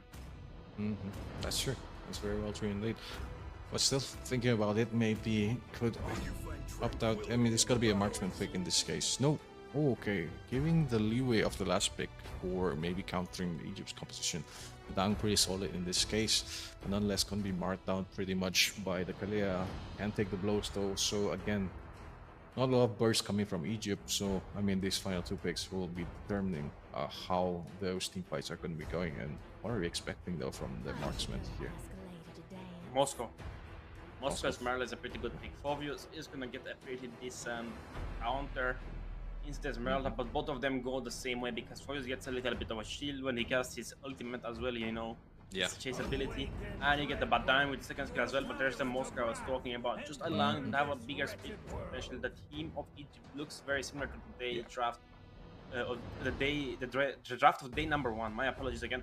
And Tunisia is probably gonna go for maybe a Moscow or a Harvard here, and not much can go for in the terms of gold besides those 2. Yes, you have the possibility of going the Iritel, but still you're gonna get pretty much countered by the Kalea. We've seen it on day number 1 as well. What do you think? Well, I mean, not a lot of options, like you said. Dive potential is too much, team fight potential is too much from Egypt. You need to be willing to sacrifice one of those 2 things, from to either get a better team fight or get a better split push potential, which in this case, not a lot of heroes left on the board to use and utilize. It'll come down to their comfort maybe, facing off this. Carry? Okay. Oh. It's okay-ish, I guess. Not the greatest thing, but not the worst thing either. Nonetheless, I guess the carry working out here, but still it's, I think, worse into the most. They don't have that many front-ish tanks. They have the Kalea, they have the Esmeralda, but I don't think that's gonna be much. What's Carry's job, because you have to go against the Eastern Jukshin and Moscow, which are incredible in pokes. Poke, I mean, you have so many. You have the Moscow with the SOD, you have this Shim the skill, you have this Jukshin with the lantern. There's so many things to stop out a carry, but even so, if she goes maybe for the Purify here, I think it's gonna be a little bit an easier game for her. Or even maybe the Vengeance, you know, for that fighter carry build. Well, I mean, unless I think the strat of Tunisia is just to get divert enough attention for the backliners here to buy enough time for them and deal enough burst damage here with Farsa and the carry. Which in this case, if Names dives into backline alone without What's Up Beijing following up, just might be too much for him to deal with. So yeah, it works maybe a little bit, even though on the other hand can get a lot of great tsunami slams. I mean, it all depends, as you said, on if they can get a great Tsunami Slam, because they're going to have at least, I believe, 2 Purifiers. I mean, that's what I will go here. Yeah. They only have one. The first is still opted out for the Flicker. Sunlight is going to start on a blue buff.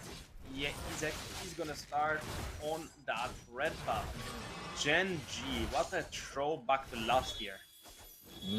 Indeed. For a long time back there, but once again, I mean, the flow of the match is going to be quite determined here, at least for the side of Egypt. A lot of good map control, with the mid river mostly being controlled by Zushin. Not really much you can do with the Badang. You need that level 2 or level 4 to apply more pressure.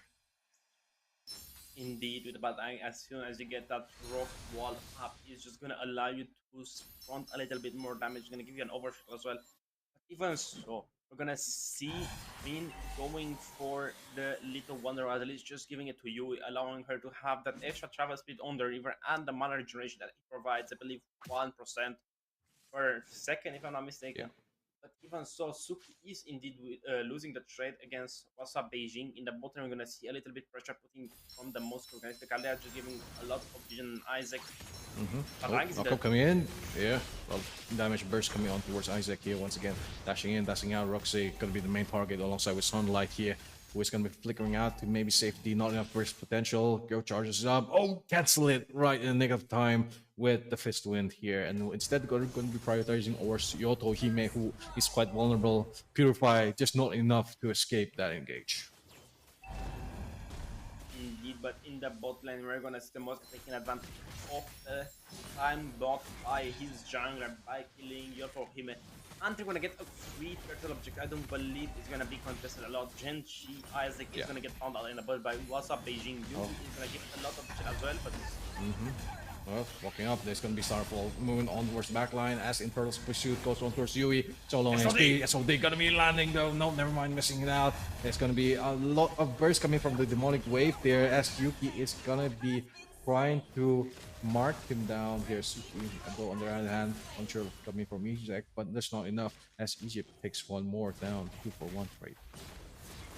The bot lane that SOD did indeed miss. However, it allowed Moscow to just allow his team to see a little bit more of the map, just giving them the vision. Was, I think, enough to win them the fight. Iesf is gonna go for the Fury Hammer War XP. Oh, massive combo here coming from the rest of Egypt here. The knock up in stun though. Backline's gonna be Mark Sunlight. Iesf is gonna check him out. One Rose also used to immune that. Band of Execution to dash out. Also, Beijing still tanky though. Esmeralda be able to out sustain all of that burst. That's the Esmeralda with a vengeance effect, just allowing her to be a little bit more tanky, but we're going to see the Moscow not missing any minions from his wave. In the middle, we're going to see the Fires are recalling a bit of base. She doesn't have that much mana regeneration as the Jukshin does. We're going to still answer taking his blue buff. His red did indeed get stolen by Sunlight using that attribution after he didn't use it on the Lord, if I'm not mistaken. However, on the top lane, the waves are still even. We're going to see Crescent Moonfall just clearing out the wave, allowing her to maybe rotate towards the mid lane to take out that tower plating a little. Even so, the bottom finish there. She has that Tsunami Slam ready to rock and go. Names is there as well. Everything is ready. SOD. And Sunlight is not that far away as well. Yeah. I mean, he could walk up if he wants to. The opportunity is also present out the Shocker, so it could be great. Really appreciating this not being utilized. So just added time here on towards Manny. Here is going to be stunned as he does get him down, but he's so vulnerable right now amidst the chaos here as Roxy instead gonna be flicker combo with some slam and towards backline. Names gonna be the one to pick him out. Yoto Hime here being hovered over. Yui and Finn wants to deny this mini wave, possibly get the turret push or maybe a little bit of the scope plating. Nonetheless, though, we still have the turtle objective being maybe contested by the side of Tunisia. Yoto Hime trying to walk up, but instead gonna be taking a lot of burst damage as Names gets him though. Mary here going on towards Moscow, but so much burst coming out towards Names as he gets taken down. What's up, Beijing on towards Demonic Force though. Hang on. Trying to go to Suki. Well, very potential coming in from South Egypt as the rest of the members walk up slowly. Sunlight doesn't have a mouth choker. Knockup coming in onto Suki. Try to go in. Maybe Mary also doesn't have, but the massive fist strike combo here. Laying onto 3. Maybe just enough for the puncture to finish him off. But he's like, that's gonna land that. Instead, Yui targeting on towards maybe Suki though, as Sunlight gets the turtle for side Egypt. A lot of damage coming upon Mari, and she does atone herself, even though she doesn't have her itemization yet. It still sounds like a lot of damage, and it feels like a lot of damage. However, you have to give props where props are due. Roxy has been doing an amazing job landing those freeze cracks wall combinations, just allowing her to have pretty good time with the sets she makes. We're gonna see the answer finally picking up his works, allowing him to have a bit of a more clear speed and a lot more sustainability during team fights. Seen that. Oh, now slam! Slam on towards Yotohime. They survived though. Roxo on towards the side of Kalea. Finn gonna be taken down here. Feather Airstrike. That's his own names here in the process. Walking up forward. Tunisia here. Getting one traded out. Was a Beijing walking up on towards Roxy. Gonna be pushed there. The main priority is probably the mid here on towards Suki. Forces out a flicker here earlier on as top lanes couldn't get prioritized with Sunlight. As you said, Sunlight is gonna be in the top lane, but it's gonna get checked soon by Mary. The Farsa is flying her way over there. She doesn't have her feather airstrike yet, but still, I think she's gonna use the flicker to escape from him. Ooh, yeah, a lot of utility gone. Suki and Mary out of flicker here. Not gonna have it for the next fight, especially his next turtle fight, which might just be crucial in getting that advantage. A little bit of shield, a little bit of golden XP for the team. I mean, right now, Yotohime is the only person that could make a play, and Rambi tried to kill that as well on the bottom. Sunlight is gonna be in the middle right bush, just staying there for the vision. Finn is hidden as well, maybe trying to go on a pick off on Mary or on maybe Isaac. Yotohime is the primary target that you should go for, but still, I don't think you can go. She has the Purify, she has everything ready to go. She has her Speedy Light is ready to go as well, just dishing out a ton of damage. Turtle in about 12 seconds. Santa's gonna clear that wave in the top lane, allowing him to get a little bit more XP to try to close out that gold and level gap. Red buff is active as well. 3 people in the bot lane compared to 4 in the top. Yeah, it's gonna be real though with a slam on towards Mary here. Nate's getting up one there though. Roxy is gonna be the next target. This double kill for this Moskov here. As Falling Starmon gets 2, maybe perhaps Suki here trying to tank it out all with the Monarch Force and with Infernal Pursuit, but just not enough. He's gonna be pulled back right into the fight. Infernal SOD on towards here. Suki as Nate picked up one more. 3 kills for this Moskov as a turtle gets to take a chunk down with Sunlight. An unofficial triple kill, however, on the top lane, the decision is gonna go take those waves, takes those minions for free, just allowing him to get that advantage over Isaac that he truly needs. Hunter Strike being filled first, Forax being filled second, and going for the Endless on the third slot, but look at the Tsunami Slam! Hang on towards Izuk, but a Phantom Execution just to get away into safety, but that's 2 huge ultimates used up. So probably not going to be that too concerned though. They try to go on towards it was a basing maybe, but this again, he's just too tanky. Sunlight here, walking up to the third, dealing a burst, gets it down, in with a knockup on towards Suki, perhaps there's Mountain Shocker, but just out of range here. Instead, maybe he could prioritize over to Mary here, perhaps. Yes, indeed, he does. Half HP gone here, solo on hit points. Forced to give up the mid lane turret here to the hands of Egypt. If that Felice landed on Mary, she would have been completely destroyed, but and so she made a pretty good play going towards Suki, just allowing them to close the distance gap between the Yisun Shin and the bot, allowing her to have an unofficial front line. Even so, we're gonna see Moscow taking those turrets like it's nothing, just eating them straight for dinner, lunch, and breakfast. But even so, Isaac in the middle is gonna try to clear those waves. Mary has her ultimate ready to rock and go, but so I don't think they're gonna fully commit to using everything. Lord's about on bot. Second, we're gonna see a few knockups coming from Yui. What can you do in the hands of Felicia? What would you do, Linwell? Yeah, I mean, they gotta wait out for their farm. Again, like you said, Yotohime is their main burst damage dealer here. So again, you need to try to punish out Finn, maybe, perhaps. But instead, I feel like Tunisia should be the ones trying to initiate the fights instead, which Egypt has been able to successfully outsource the mage in the backline with the massive Tsunami Slam every single scenario, which is not really best case if your mage falls through. Indeed, there is the Feather Airstrike, try to protect the million turret, but tomorrow is gonna fall at the hands of Yotohime. A lot of damage being built upon him. Turret though, but pushing on with a Tsunami Slam on towards Izuk here. Nonetheless, names going on towards him as Sunlight picks up another kill. That's gonna be a 2-4-1 trade here, with only Wasa Beijing falling as a casualty. Lord will be next priority for side Egypt. But we are seeing that Finn went for the same build. She went on day number 1. She's gonna go for the fleeting time / immortality. Just give her an extra life, an extra lifeline. Even so, the fleeting time being built on Galilea is gonna allow them to get a little bit more picks. As we're gonna see, what's up, Beijing? Being the official front, Kalea is gonna be the pick of potential hero. Yes, you have a big stand coming on Esmeralda with the Crescent Moonfall. However, the Yisun she needs to stay close to Esmeralda. Yubi needs to stay close to Finn as well. Same with names. You just need to find a perfect team lockdown scenario. The second Yotohime gets her Trinity build going and Trinity build field, it's gonna be a different story. She's gonna be able to melt every single member of Team Egypt. Yeah, definitely in that case, though. I mean, it's looking very dire for them. They're getting poked out before even the team fight happens. So again, discouraging Tunisia to make those flicker plays here. Oh, not sure what they're gonna reveal. Maybe they want to go forwards. Bowling third getting prioritized. Maybe knock up by Finn here. No, just wasted. Buys time. Feather airstrike. Solo and HP on towards the backline here. Especially what's up Beijing low. Not gonna be able to clear it out in time perhaps since the Lord marches down in the top lane section. Mid lane prioritized here for the rest of Egypt. A lot of burst damage coming in from names also alongside. And again, no protective shield is not going to be able to take down that Lord here. Instead, Tunisia is still waiting for a play. Maybe perhaps Iesf stacking on the passives. Has to wait for a flicker play to be initiated. But the backline's going to be dived there nonetheless. That's not enough time. They're just waiting for too long as Egypt takes game number 2. Game number 1, Mr. Luna. Indeed, yeah. Egypt takes it by us. We're just predicting possibly the future. We saw how dominant Egypt was in game number 1.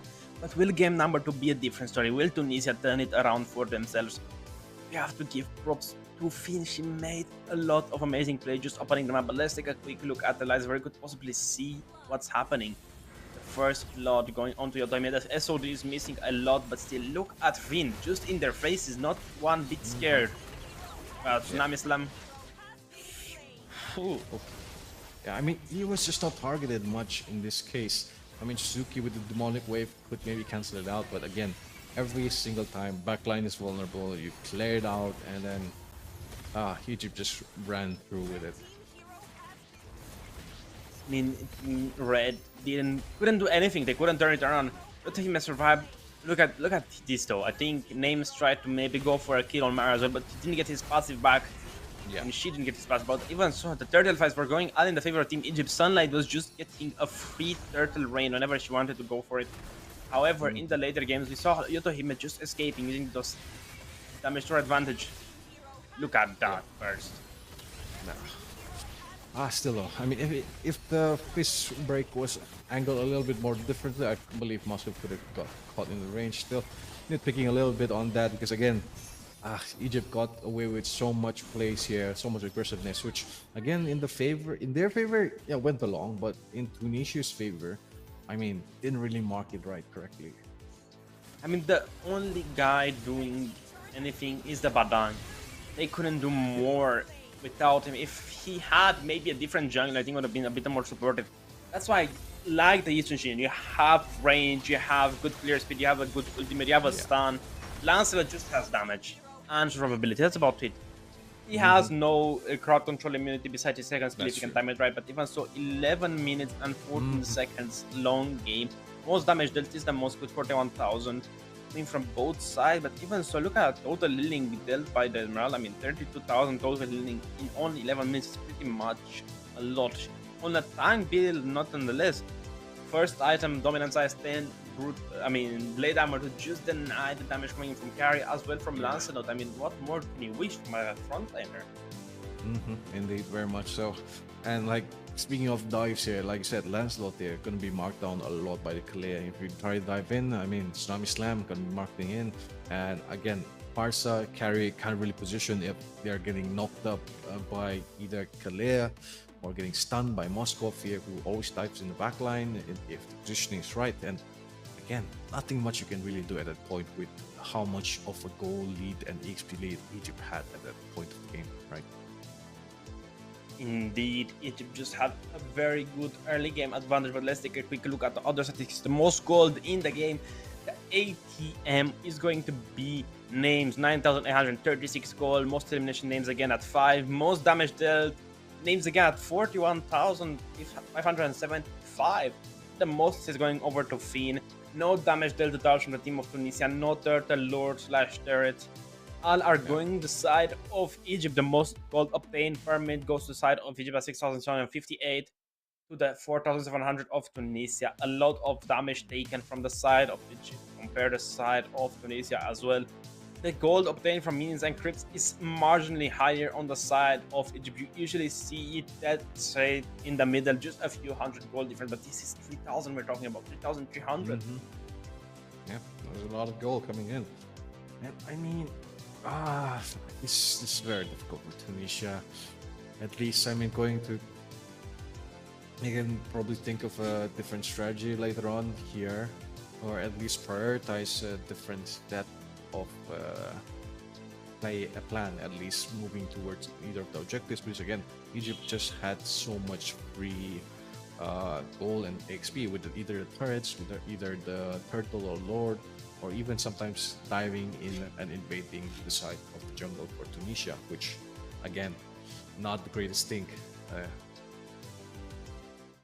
Indeed, I agree with you completely on that, Mr. Linwell, but not much Team Tunisia can do. However, what's gonna happen in game number 2 is still a mystery to us. We cannot predict the futures, but here, I am Zakota, joined here by Linwell. This is gonna be the final best of 3 of the day. Are you excited for the upcoming game, Mr. Linwell? Definitely so. I mean, thinking of the way how Egypt played it out, I mean, they had the right idea in every single scenario. The dive was good. The damage falling through with that was also good.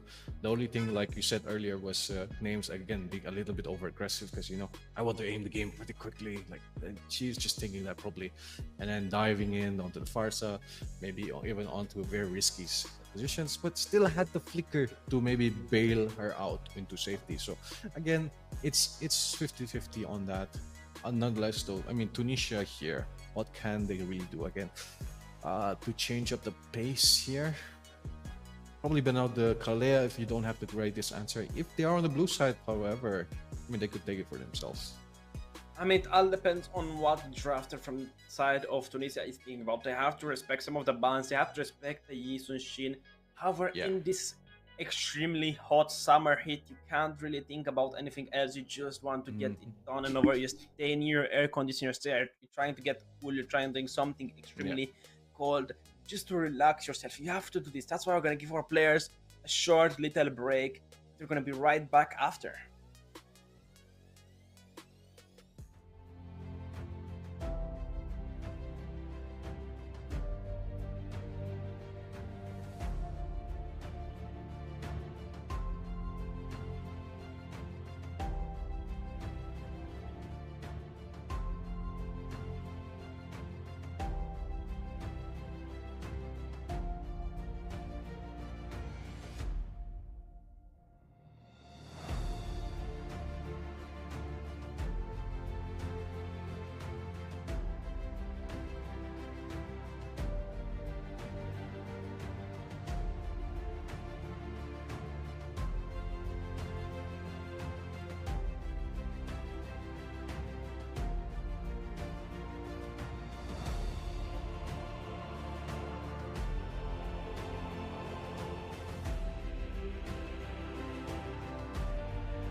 All right, folks, welcome back once again to the Mlbb Women's Iesf Africa Regional Qualifiers 2025. It's day 2 of the second series, Egypt versus Tunisia.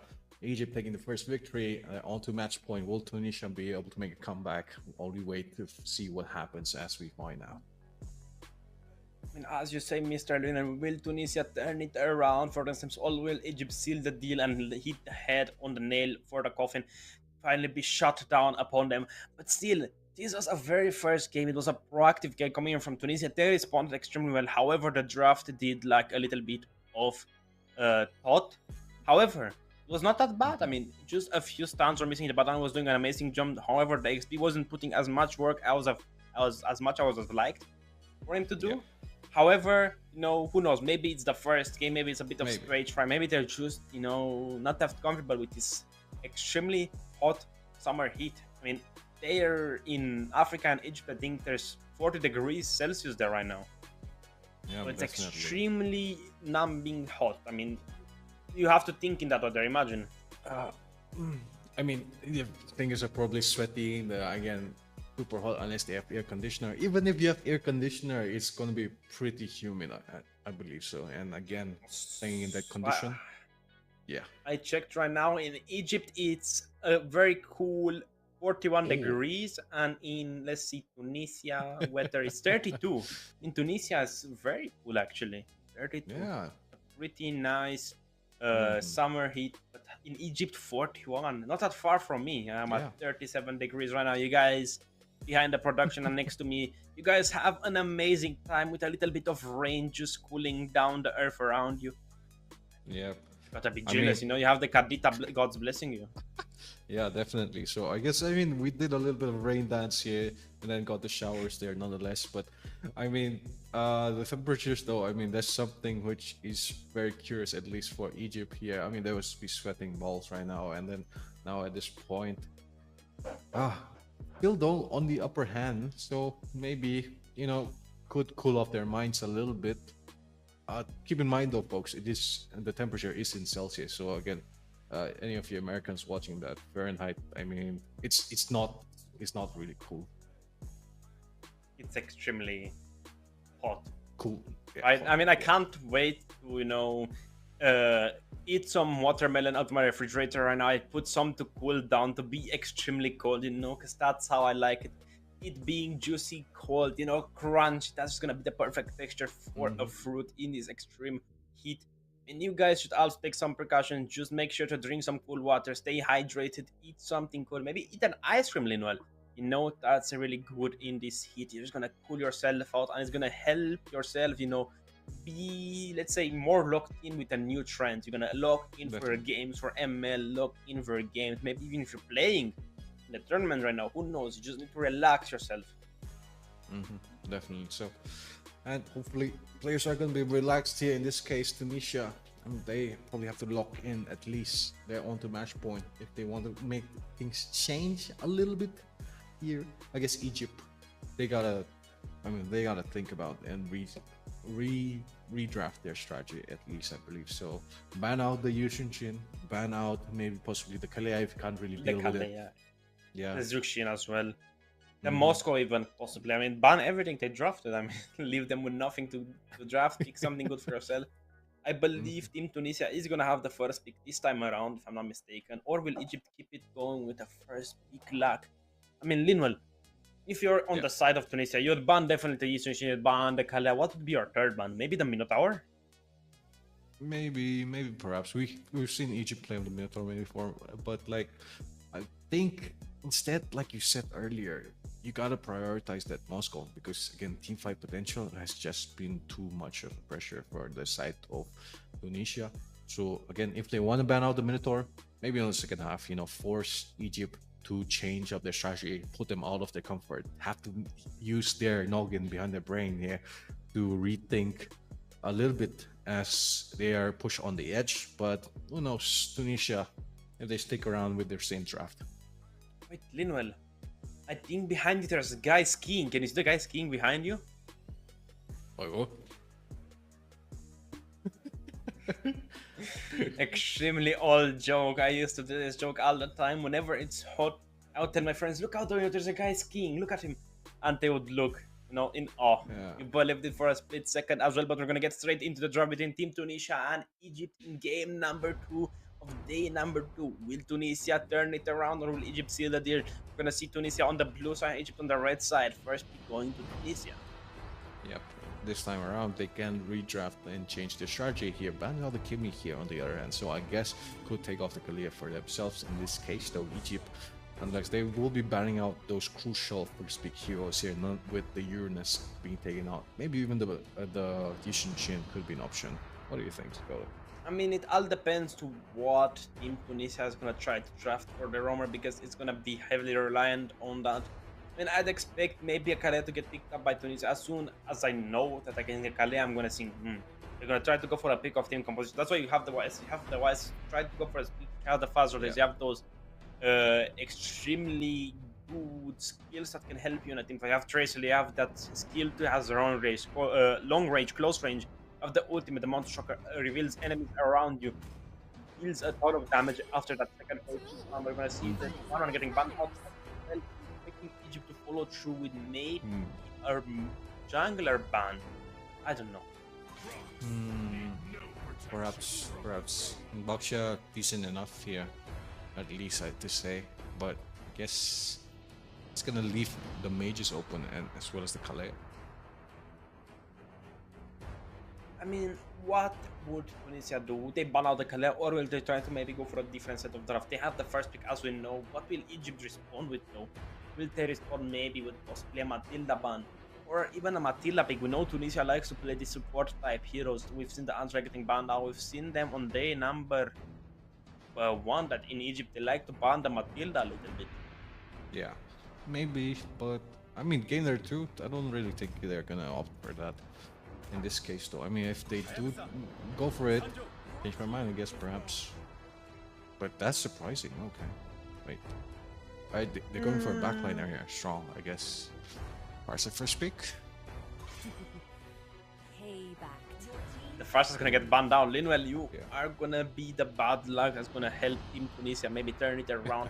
Predicting that Farsa ban. I mean, what are you expecting? I'm expecting maybe a Juxin Zetian still open. We've seen the Aurora work extremely well with the team fight composition. We've seen the Beleric also work. The Gadotkacha is open, but the Iesf is gonna be cut by Iesf. Pretty strong first pick. I mean, he is the pioneer in jungle. I mean, the most broken heroes, I said multiple times on today's streams. How can you counter him even? Gadotkacha? Maybe a little bit. You gotta wait for the timings, though. I guess this is, again, you're gonna be waiting for a lot of. Oh, hang on, Zushin? Zushin, maybe if Zushin dives in, but they do still need a huge threat for the Zushin so that he can't really walk up forwards. Mounted Choker, if he tries to attempt, just gonna silence him out or crowd control him to an existence. But I mean, as we've seen, the Hayabusa is a pretty good counter into the Yisun Shin. However, we're gonna see the Fovias getting picked up to support Yisun Shin's front line, and we're gonna see Yoto Kita on the Moscow, just taking a little bit out of Names' book. We're gonna see probably, I mean, I'd say an Irrital. An Irrital is a pretty decent counter. The Harriet, again, great counter to the Moscow, just allowing him to have that chrono dash and just having a lot of damage from that skill one of his. Gonna allow him to make that Xenos dash as well. There's so much they can do with the Harriet. But what do you think Name is going to pick? Do you think they're going to pick out maybe an Experience, or do you think they're going to go out for a jungler to not risk him getting banned out? Maybe the Lancelot, maybe even an Alice jungle with a support Angela. Oh, Joy! Pick there. I'm not the greatest fan of it in this certain draft, at least. Walking forward, you're going to be crowd controlled a lot by the Phobius and the Moskov. So again, team fight potential, you'll have to have a stronger front line again in this case. Which Gadotkacha, I don't know if it's the Rome or EXP here. Probably going to be the Rome EXP. I mean, Gadotkacha against the Phobius, not really the greatest choice.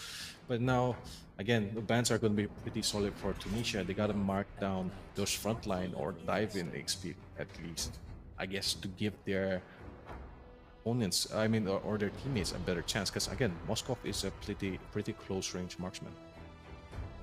That is indeed correct. He has to go a little bit out of his comfort zone, close to the enemies. However, we're gonna see the assassin getting banned out. Maybe Team Egypt takes a little bit out of Ghana's book and just saw how strong it was in game number 2 of today's first game. But the Melissa is gonna get banned out. Just disagreeing with them that they won't have a deep dive team comp. However, what is Egypt gonna go? They go for the Irrital, which is a pretty solid pick in the Moscow, or do they go for something out of ordinary? Maybe a Ruby goal lane. Maybe.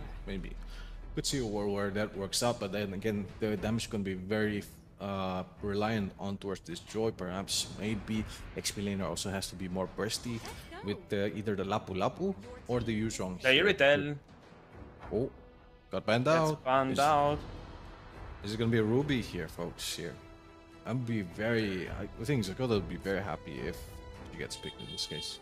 Well, I wouldn't say happy, I would say not surprised, because we've seen Ruby rising in popularity, especially during the so popular tournament that's going on right now as well. I mean, we've seen the CC matchup against the Ruby, we've seen so many possible matchups, and she's faring pretty well. However, Team Egypt does not have a split push here. They don't have the Kimi on the mid, they don't have the Yusun on the jungle. Maybe they're gonna go for the Roger on the goal lane. It's a pretty good pick in the Moscow, but we're gonna see the Badang getting picked out. What is Tunisia's response going to be? What is the Roman Minotaur? You think? Yeah. Maybe, perhaps. Even again, you can deny the Joy from diving into your backline with a well-timed skill 1. But again, knockup is the second best CC condition in the game, just behind its suppression, which again we've not seen the Kaja. Third. Okay. Is it the freeze from Aurora? That's the second? No, just the regular stun is better than the knockup. Oh, really? Okay. I mean, some heroes have the combo of both the knockup and stun, right? So I guess maybe that, but I don't know. But we're gonna see the Lilia getting picked out by Team Tunisia in response to the Badang Joy and invade team composition and allowing them to burst down Finn. And the Matilda that I was speaking about, allowing them to have a deep dive opportunity. However, Team Tunisia is going to lack a little bit of crowd control compared to the one of Egypt. They're going to have the Badang to lock enemies down, and they have the AOG/taunt coming from the Gatotkacha, just allowing them to have, again, an extra set of crowd control abilities. And keep in mind, UE with those annoying no-caps from the Butterfly Flare, and so many things can come up from there. However, what is Sunlight gonna pick on the jungle? Are we gonna see the Lancet? Are we gonna see the Roger? What do you think, Linwell? Perhaps. I mean, a lot of great options there right now. Again, you need a marksman which is very mobile, especially up against the Tilda and up against the Lilia here, even Moskov here. Just able to outrange. Maybe the Bruno could be a great choice. I mean, it all depends on what it's going to be, but I'm feeling a Lancet. Oh no, never mind. I forgot it's gonna be the marksman pick. Yeah. Oh, why was I trying to look for a juggler? Lancelot goal lane? No. Absolute cinema. If Egypt pulls it out, man, that would be crazy. But no, I mean the Iksha, I don't know about it. Really, I don't know. Into a Moscow, you're a standing still target. Moscow can just go behind you. However, I would have liked the Ruby a little bit more, but still, Egypt lacks pushability. That's why they didn't go for it, I assume. Even so, the Iksha into the Moscow trade, I don't know. I really don't know about it. Team fight wise, I guess a little bit more stronger. You have to use the full barrage after the SOD, so now again, positioning wise, either or someone has to block it for you. So now dive potential from Tunisia is a lot more stronger. You have 2 knockups, 2 stuns here. No, 3 stuns make that even. And usage with the reveal here, Multi-Chopper also pretty strong and solid. Unless, I mean, Egypt, a lot of pressure on towards their front line. Indeed, but what do you think we are going to see play out? Do you think Egypt is going to take the early game as well again? Or do you think Tunisia is going to take it by a storm this time with the Yusun/Matilda combination? Perhaps, but we'll have to hold that thought here as we're headed into the game, folks. Game number 2 of the second series of the day. Egypt on match point with 1 victory over the side of Team Tunisia. Will they be able to resurface? We'll just have to wait and find out to see what happens. As I'm your caster for this game, Linwall, and joining me in casting is gonna be none other than One Fool Zakoda. right now we're gonna see a red star coming from the Eastern Shin, a blue star coming from Sunlight. Just two junglers trying to go for their marksman right now. We're gonna station in ignoring his stone golem, losing out on like thinking the Joy is gonna rotate towards the bot lane. But wait, they're gonna go for opposite lane. Both of them are gonna go for the lane counterparts. Yeah, trying to get off that early scroll, the EXP advantage. Looks like they got this. So again, we have seen Egypt try to get all their level 4s before a turtle fight. So this is gonna be very crucial. I do think that completely we're gonna see Finn getting his level 2 advantage, allowing him to get extra annoying stun. But WhatsApp is gonna go towards the middle as well, maybe trying to get a pick off in their game. Yeah, well, just out of range, so nope, gonna be able to pull him back. Roxy so low in HP. As a force out of flicker, or Fist Wind lands on him. Look at how low Roxy got. I mean, a lot happened there. Sunlight got his level 4 before the Isun Shin, so it's gonna be a bit of an XP difference. But still, look at Sunlight.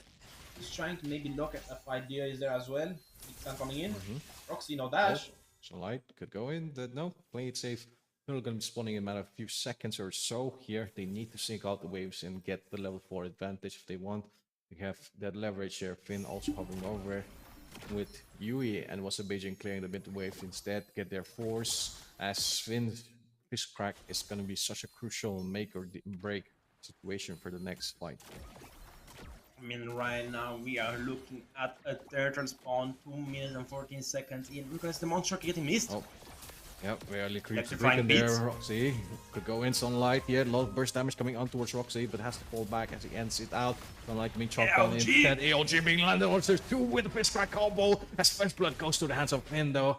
Nonetheless, WhatsApp Beijing still tanking it out for his team here. As Turtle could be next priority for South Egypt. Right now, Sunlight is gonna take that turtle down like nobody's business. Isaac cannot contest it. He did die in that trade, but in the bottom we're gonna see the Iksha bullying that monster, just pushing in his own turret. Yeah. Oh, like, and then dives becoming invade. Push purple. Retreat being used there by both junglers. Sunlight gonna be the one to get it though. And this is just gonna slow down the jungle of the South Tunisia by a lot. As you said, it's gonna slow down that jungle speed by the Yushin. We know how aggressive that hero can be. However, look at that pick off! Been dealing so much burst damage onto Roxy alongside Yui here with the Lantern Flare. And they're moving forwards on towards the Otohime, although Finn is going to be noticed here in the bush, perhaps Beetle going on towards there. Instead, Iesf can't really contest this, has to play it safe. And, I mean, there's another jungler taken down from the South Egypt. Another jungle creep being taken down indeed, but look at names just completely denying Yotohime her free leisure. And so Mari is there to try to assist. Rox is there. But Sunlight is also there as well. Will they try to go maybe for a pick off on Mari? Yeah. Electrifying beats. Electrifying beats. Just only one stack though, not enough burst potential. Instead, I guess waiting for Finn to maybe out the position, but still not committing on the flicker. He's not calling the flicker, but look in the top lane, Yuzushin could maybe go for the wave from the XP layer, allowing him to get that XP he missed from his jungle. He's trying to match maybe Sunlight.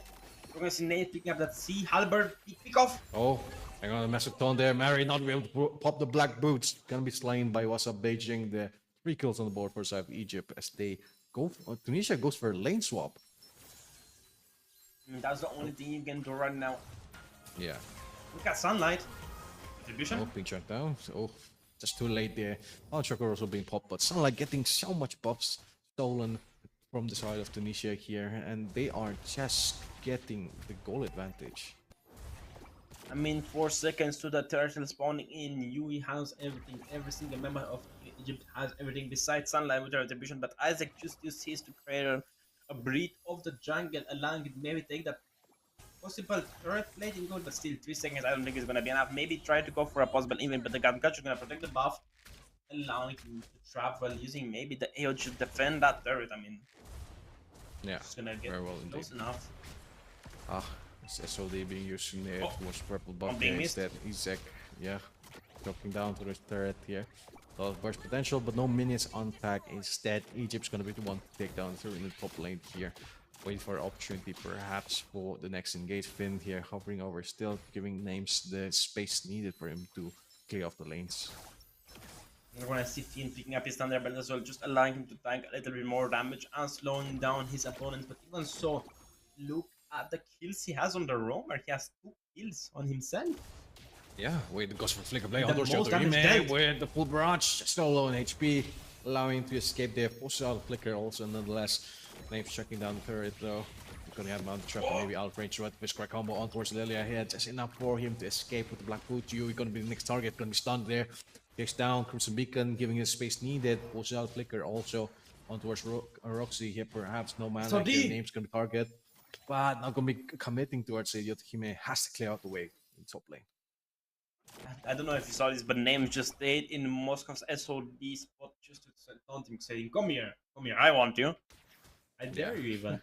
Even so, right now, Names pick up his Skypers, allowing him to have a bigger execution line, just a ton of damage. The rate of has been put in the bot lane. Suki under tower by 3 people, 5 people going towards the bot lane, trying to maybe take down our objectives. Perhaps could be great there. Egypt spraying off the turret just seconds away for Tunisia, and now Turtle gonna be the next prior unless they want to go for the Lord here perhaps, which again denying a lot of sunlight though, dashing in perhaps on towards Mount Shocker, but the Fire Beast's gonna immune all of that, and yet another kill for the side of Egypt though. SOD! We do have Circling Eagle being landed on, and Roxy gonna get the kill. Traded on towards Sunlight, but meanwhile the mid lane, Suki is trying to defend this lane on the mid here though. He's gonna try to maybe go forwards, but just not enough juice here in the tank left. The Name's gonna go in with full barrage, but just out of range. Instead, gonna be clearing off the minions instead for his team now. Waiting for an opportunity, but again, they're just overstaying their welcome. The Iesf might try to take out the Ikja out of existence. Even so, both of the marksmen have a nil heal F assist ratio, but even so for people we targeted Flicker Blade on towards that Infernal Pursuit, so just out of range, but the massive first crack combo is just enough to buy some time for the side of Egypt to slowly chunk down the side of Tunisia. Roxy though tries to dash out with the guiding winds, but AOG got to be landing here. It goes for Rotondo. That's commit here. Barrage. That's enough for Names to get a double kill on towards Tunisia here. Iesf just hovering over the orange section, has to give it up, and instead going towards purple buff. Instead, Mary all left alone to defend against 3 members upside Egypt who will be wanting to push this, and as indeed they do. Mary still staying there, have the black boots, but will be dashing out into danger if she does that. The SOD being missed, but the Skypiercer is finally putting in work. Being bought not only a few minutes earlier, but just got 2 stacks already. Most gold in the game, not that far behind his Sunlight. The is so far behind her counterpart. Just too tanky there. I mean, they're just standing menacingly right now. Names doesn't have the full barrage, that couldn't really commit to the mid lane if they wanted to. Has to wait down for the cooldowns. Meanwhile, in top lane, the Yotohime applying just so much pressure in the top, has to answer back. Egypt as a fallback. And right now, the Lord is gonna spawn in 6 minutes, and 6 minutes, 1 minute, and now flat. I just stumbling my word. I'm gonna say 6 minutes for the Lord to spawn in. Yep. That would be nice. What is this? The Ultra 2. But even so, the Mo's gonna take that bot way by himself. Iksha's gonna try to take down the turret. Bobby's there to try to defend it. But look at Finn! Oh, Sugi hang on. Massive fish crack on towards him. So tanky, but still Name's gonna be able to take him down though, as Crimson Beacon stokes down the rest of his team. Full barrage on towards 2. AOG also just landing, but Purify just gonna be able to give Mary enough time to buy it and escape here. As Yotohime all the while pushing down the mid bot lane here, as Finn is gonna be able to mark him down. Just get the third aggro though. But they're not ready, perhaps. Nope, indeed he does use it, but it's gonna be stunned in the wall here. Sunlight going first the dash. Electrifying Beats also used, and just not enough burst here from Moskov. Yotohime gonna be falling to the hands of Sunlight. Also a pretty good play coming from Yotohime, just stunning that Moscow, that turret, and then almost trying to skip, but if the Joy wasn't there, I think he was gonna be safe. So 1 second, the Lord spawning is gonna be a glorious Lord. The minions are gonna be more important than the Lord right now. He's just gonna push out those waves. However, neither of the inhibitors have their protection, so the Lord is gonna go probably towards on the bot lane, just allowing him to march down and charge up basically half HP. The SOD! Oh, almost on the Names though. I mean, can't fully commit there. Yeah, Names has the flicker. I mean, he can get out of danger, and full guard just enough there. So if you play aggressive on that, I mean, you can be down a marksman for that fight. But Vindo hovering over Eject goes in for the first crack. Maybe no, just gonna bait it out instead and try to utilize some utility from side Tunisia. Lord is gonna start marching down on the top lane. My apologies for a bad call, but even so, right now we're gonna see Yui trying to take those minions to try to sync up the waves. They know the Lord is gonna have to clear something, just allow them to have a little bit of clear speed. Even so, can Tunisia defend this lane well? No, I mean they could try, but still, like you said, doesn't have the protective barrier from the turret there. So clear speed going pretty slow. Unlike using the electrifying early on with the massive. Oh, hang on, let's get them through here with the full barrage here, unstoppable for the side of Egypt though. Huge ultimates being committed. Pull down. It's just gonna be names here once again. He got a full barrage already ready here. Does he have? Oh, hang on. Let go a lot of burst on towards the turret though. Yodohime also trying to answer down the Lord Sunlight, dashing in for Steam, stun on the wall, but the Electrifying Beast is just gonna allow him to escape that situation as Lord gets chunked down. But middle lane turret is gonna be the next option for the side of Egypt right now. As they slowly get turret by turret and try to end this game. Perhaps what's up, JG hovering over that CC here. Look at Moscow! Stunning off the names onto our turret, but still just not even burst. Just gonna be able to heal all of that back on the Shocker. Possibly to get the movements with boosts and try to finish him off. Still healing here. Oh! Names gets away with murder as he just regens into infinity.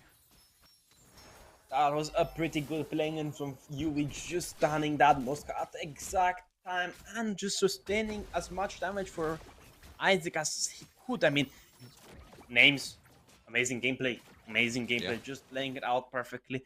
6-0-3, completely doing a ton of damage. But look how far up Vini is. He is above even Yotohime. Yeah, I mean, just goes to show the presence of Dang though. I mean, that's we'll go in maybe for Fist Crack, but gonna stun the wall. AOG being used also, but full barrage. That's not gonna be enough range. Just on towards Suki, perhaps. Backline being marked there. But the Crimson Beacon just gonna give enough space here for Yui to maybe out mitigate all of this burst coming in. Wasa Beijing picks up the kill, but the inhibitor is just gonna be marked by names as she finish off the game and giving Egypt the victory of this series. Complete sweep taken over by Egypt 2-0. Huge props to Team Egypt, playing extremely well together, playing like an extremely synergized team. However, you have to give credit where credit is due. Tunisia played it out extremely well against a very tough opponent, Linwell. That's true.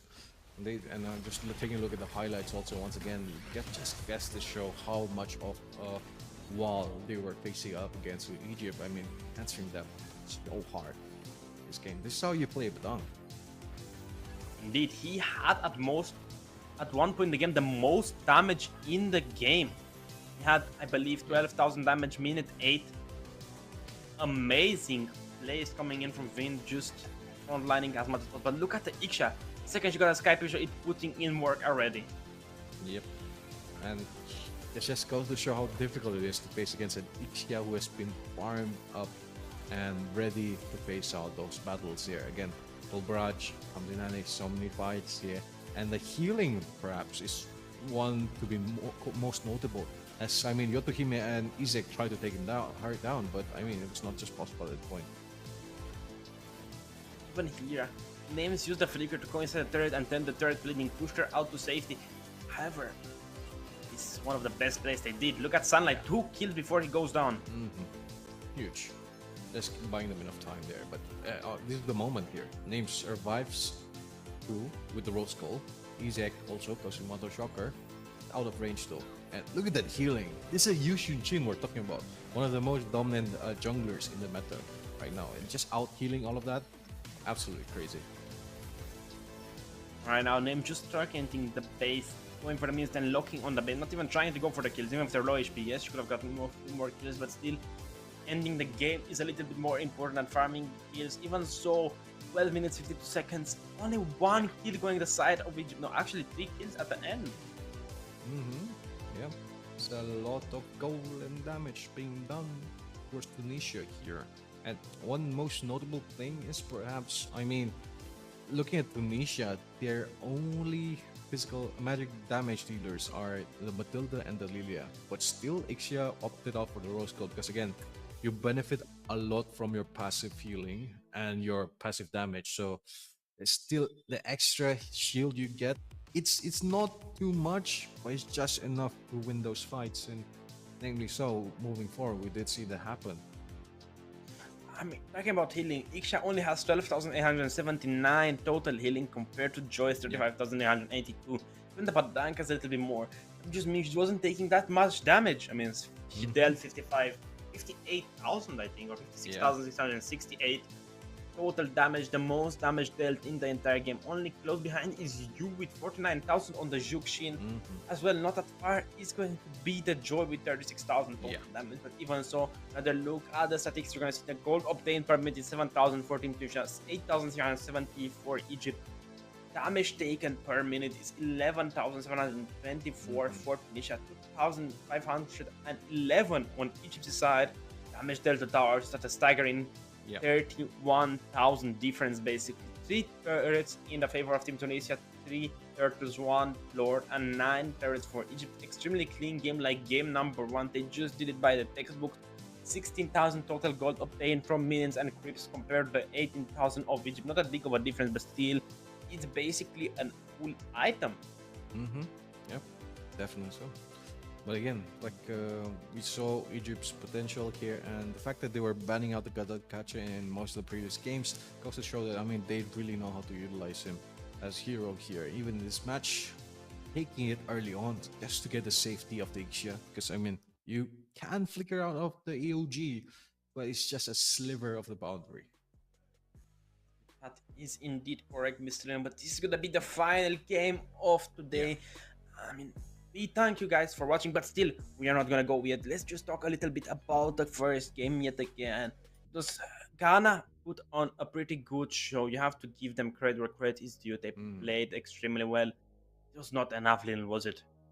Yeah, I mean, definitely so. I mean, with heroes like Yishun Shin and Barca, even the Kimi here being such a nuisance to a lot of frontliners, such a nuisance to even those idle heroes who can be very vulnerable to the burst potential of any of them, is such a great issue for a lot of these teams. At least when you have the greatest draft in mind, I mean, gameplay wise later on, you're just gonna get marked every single time, isn't that right, Scott?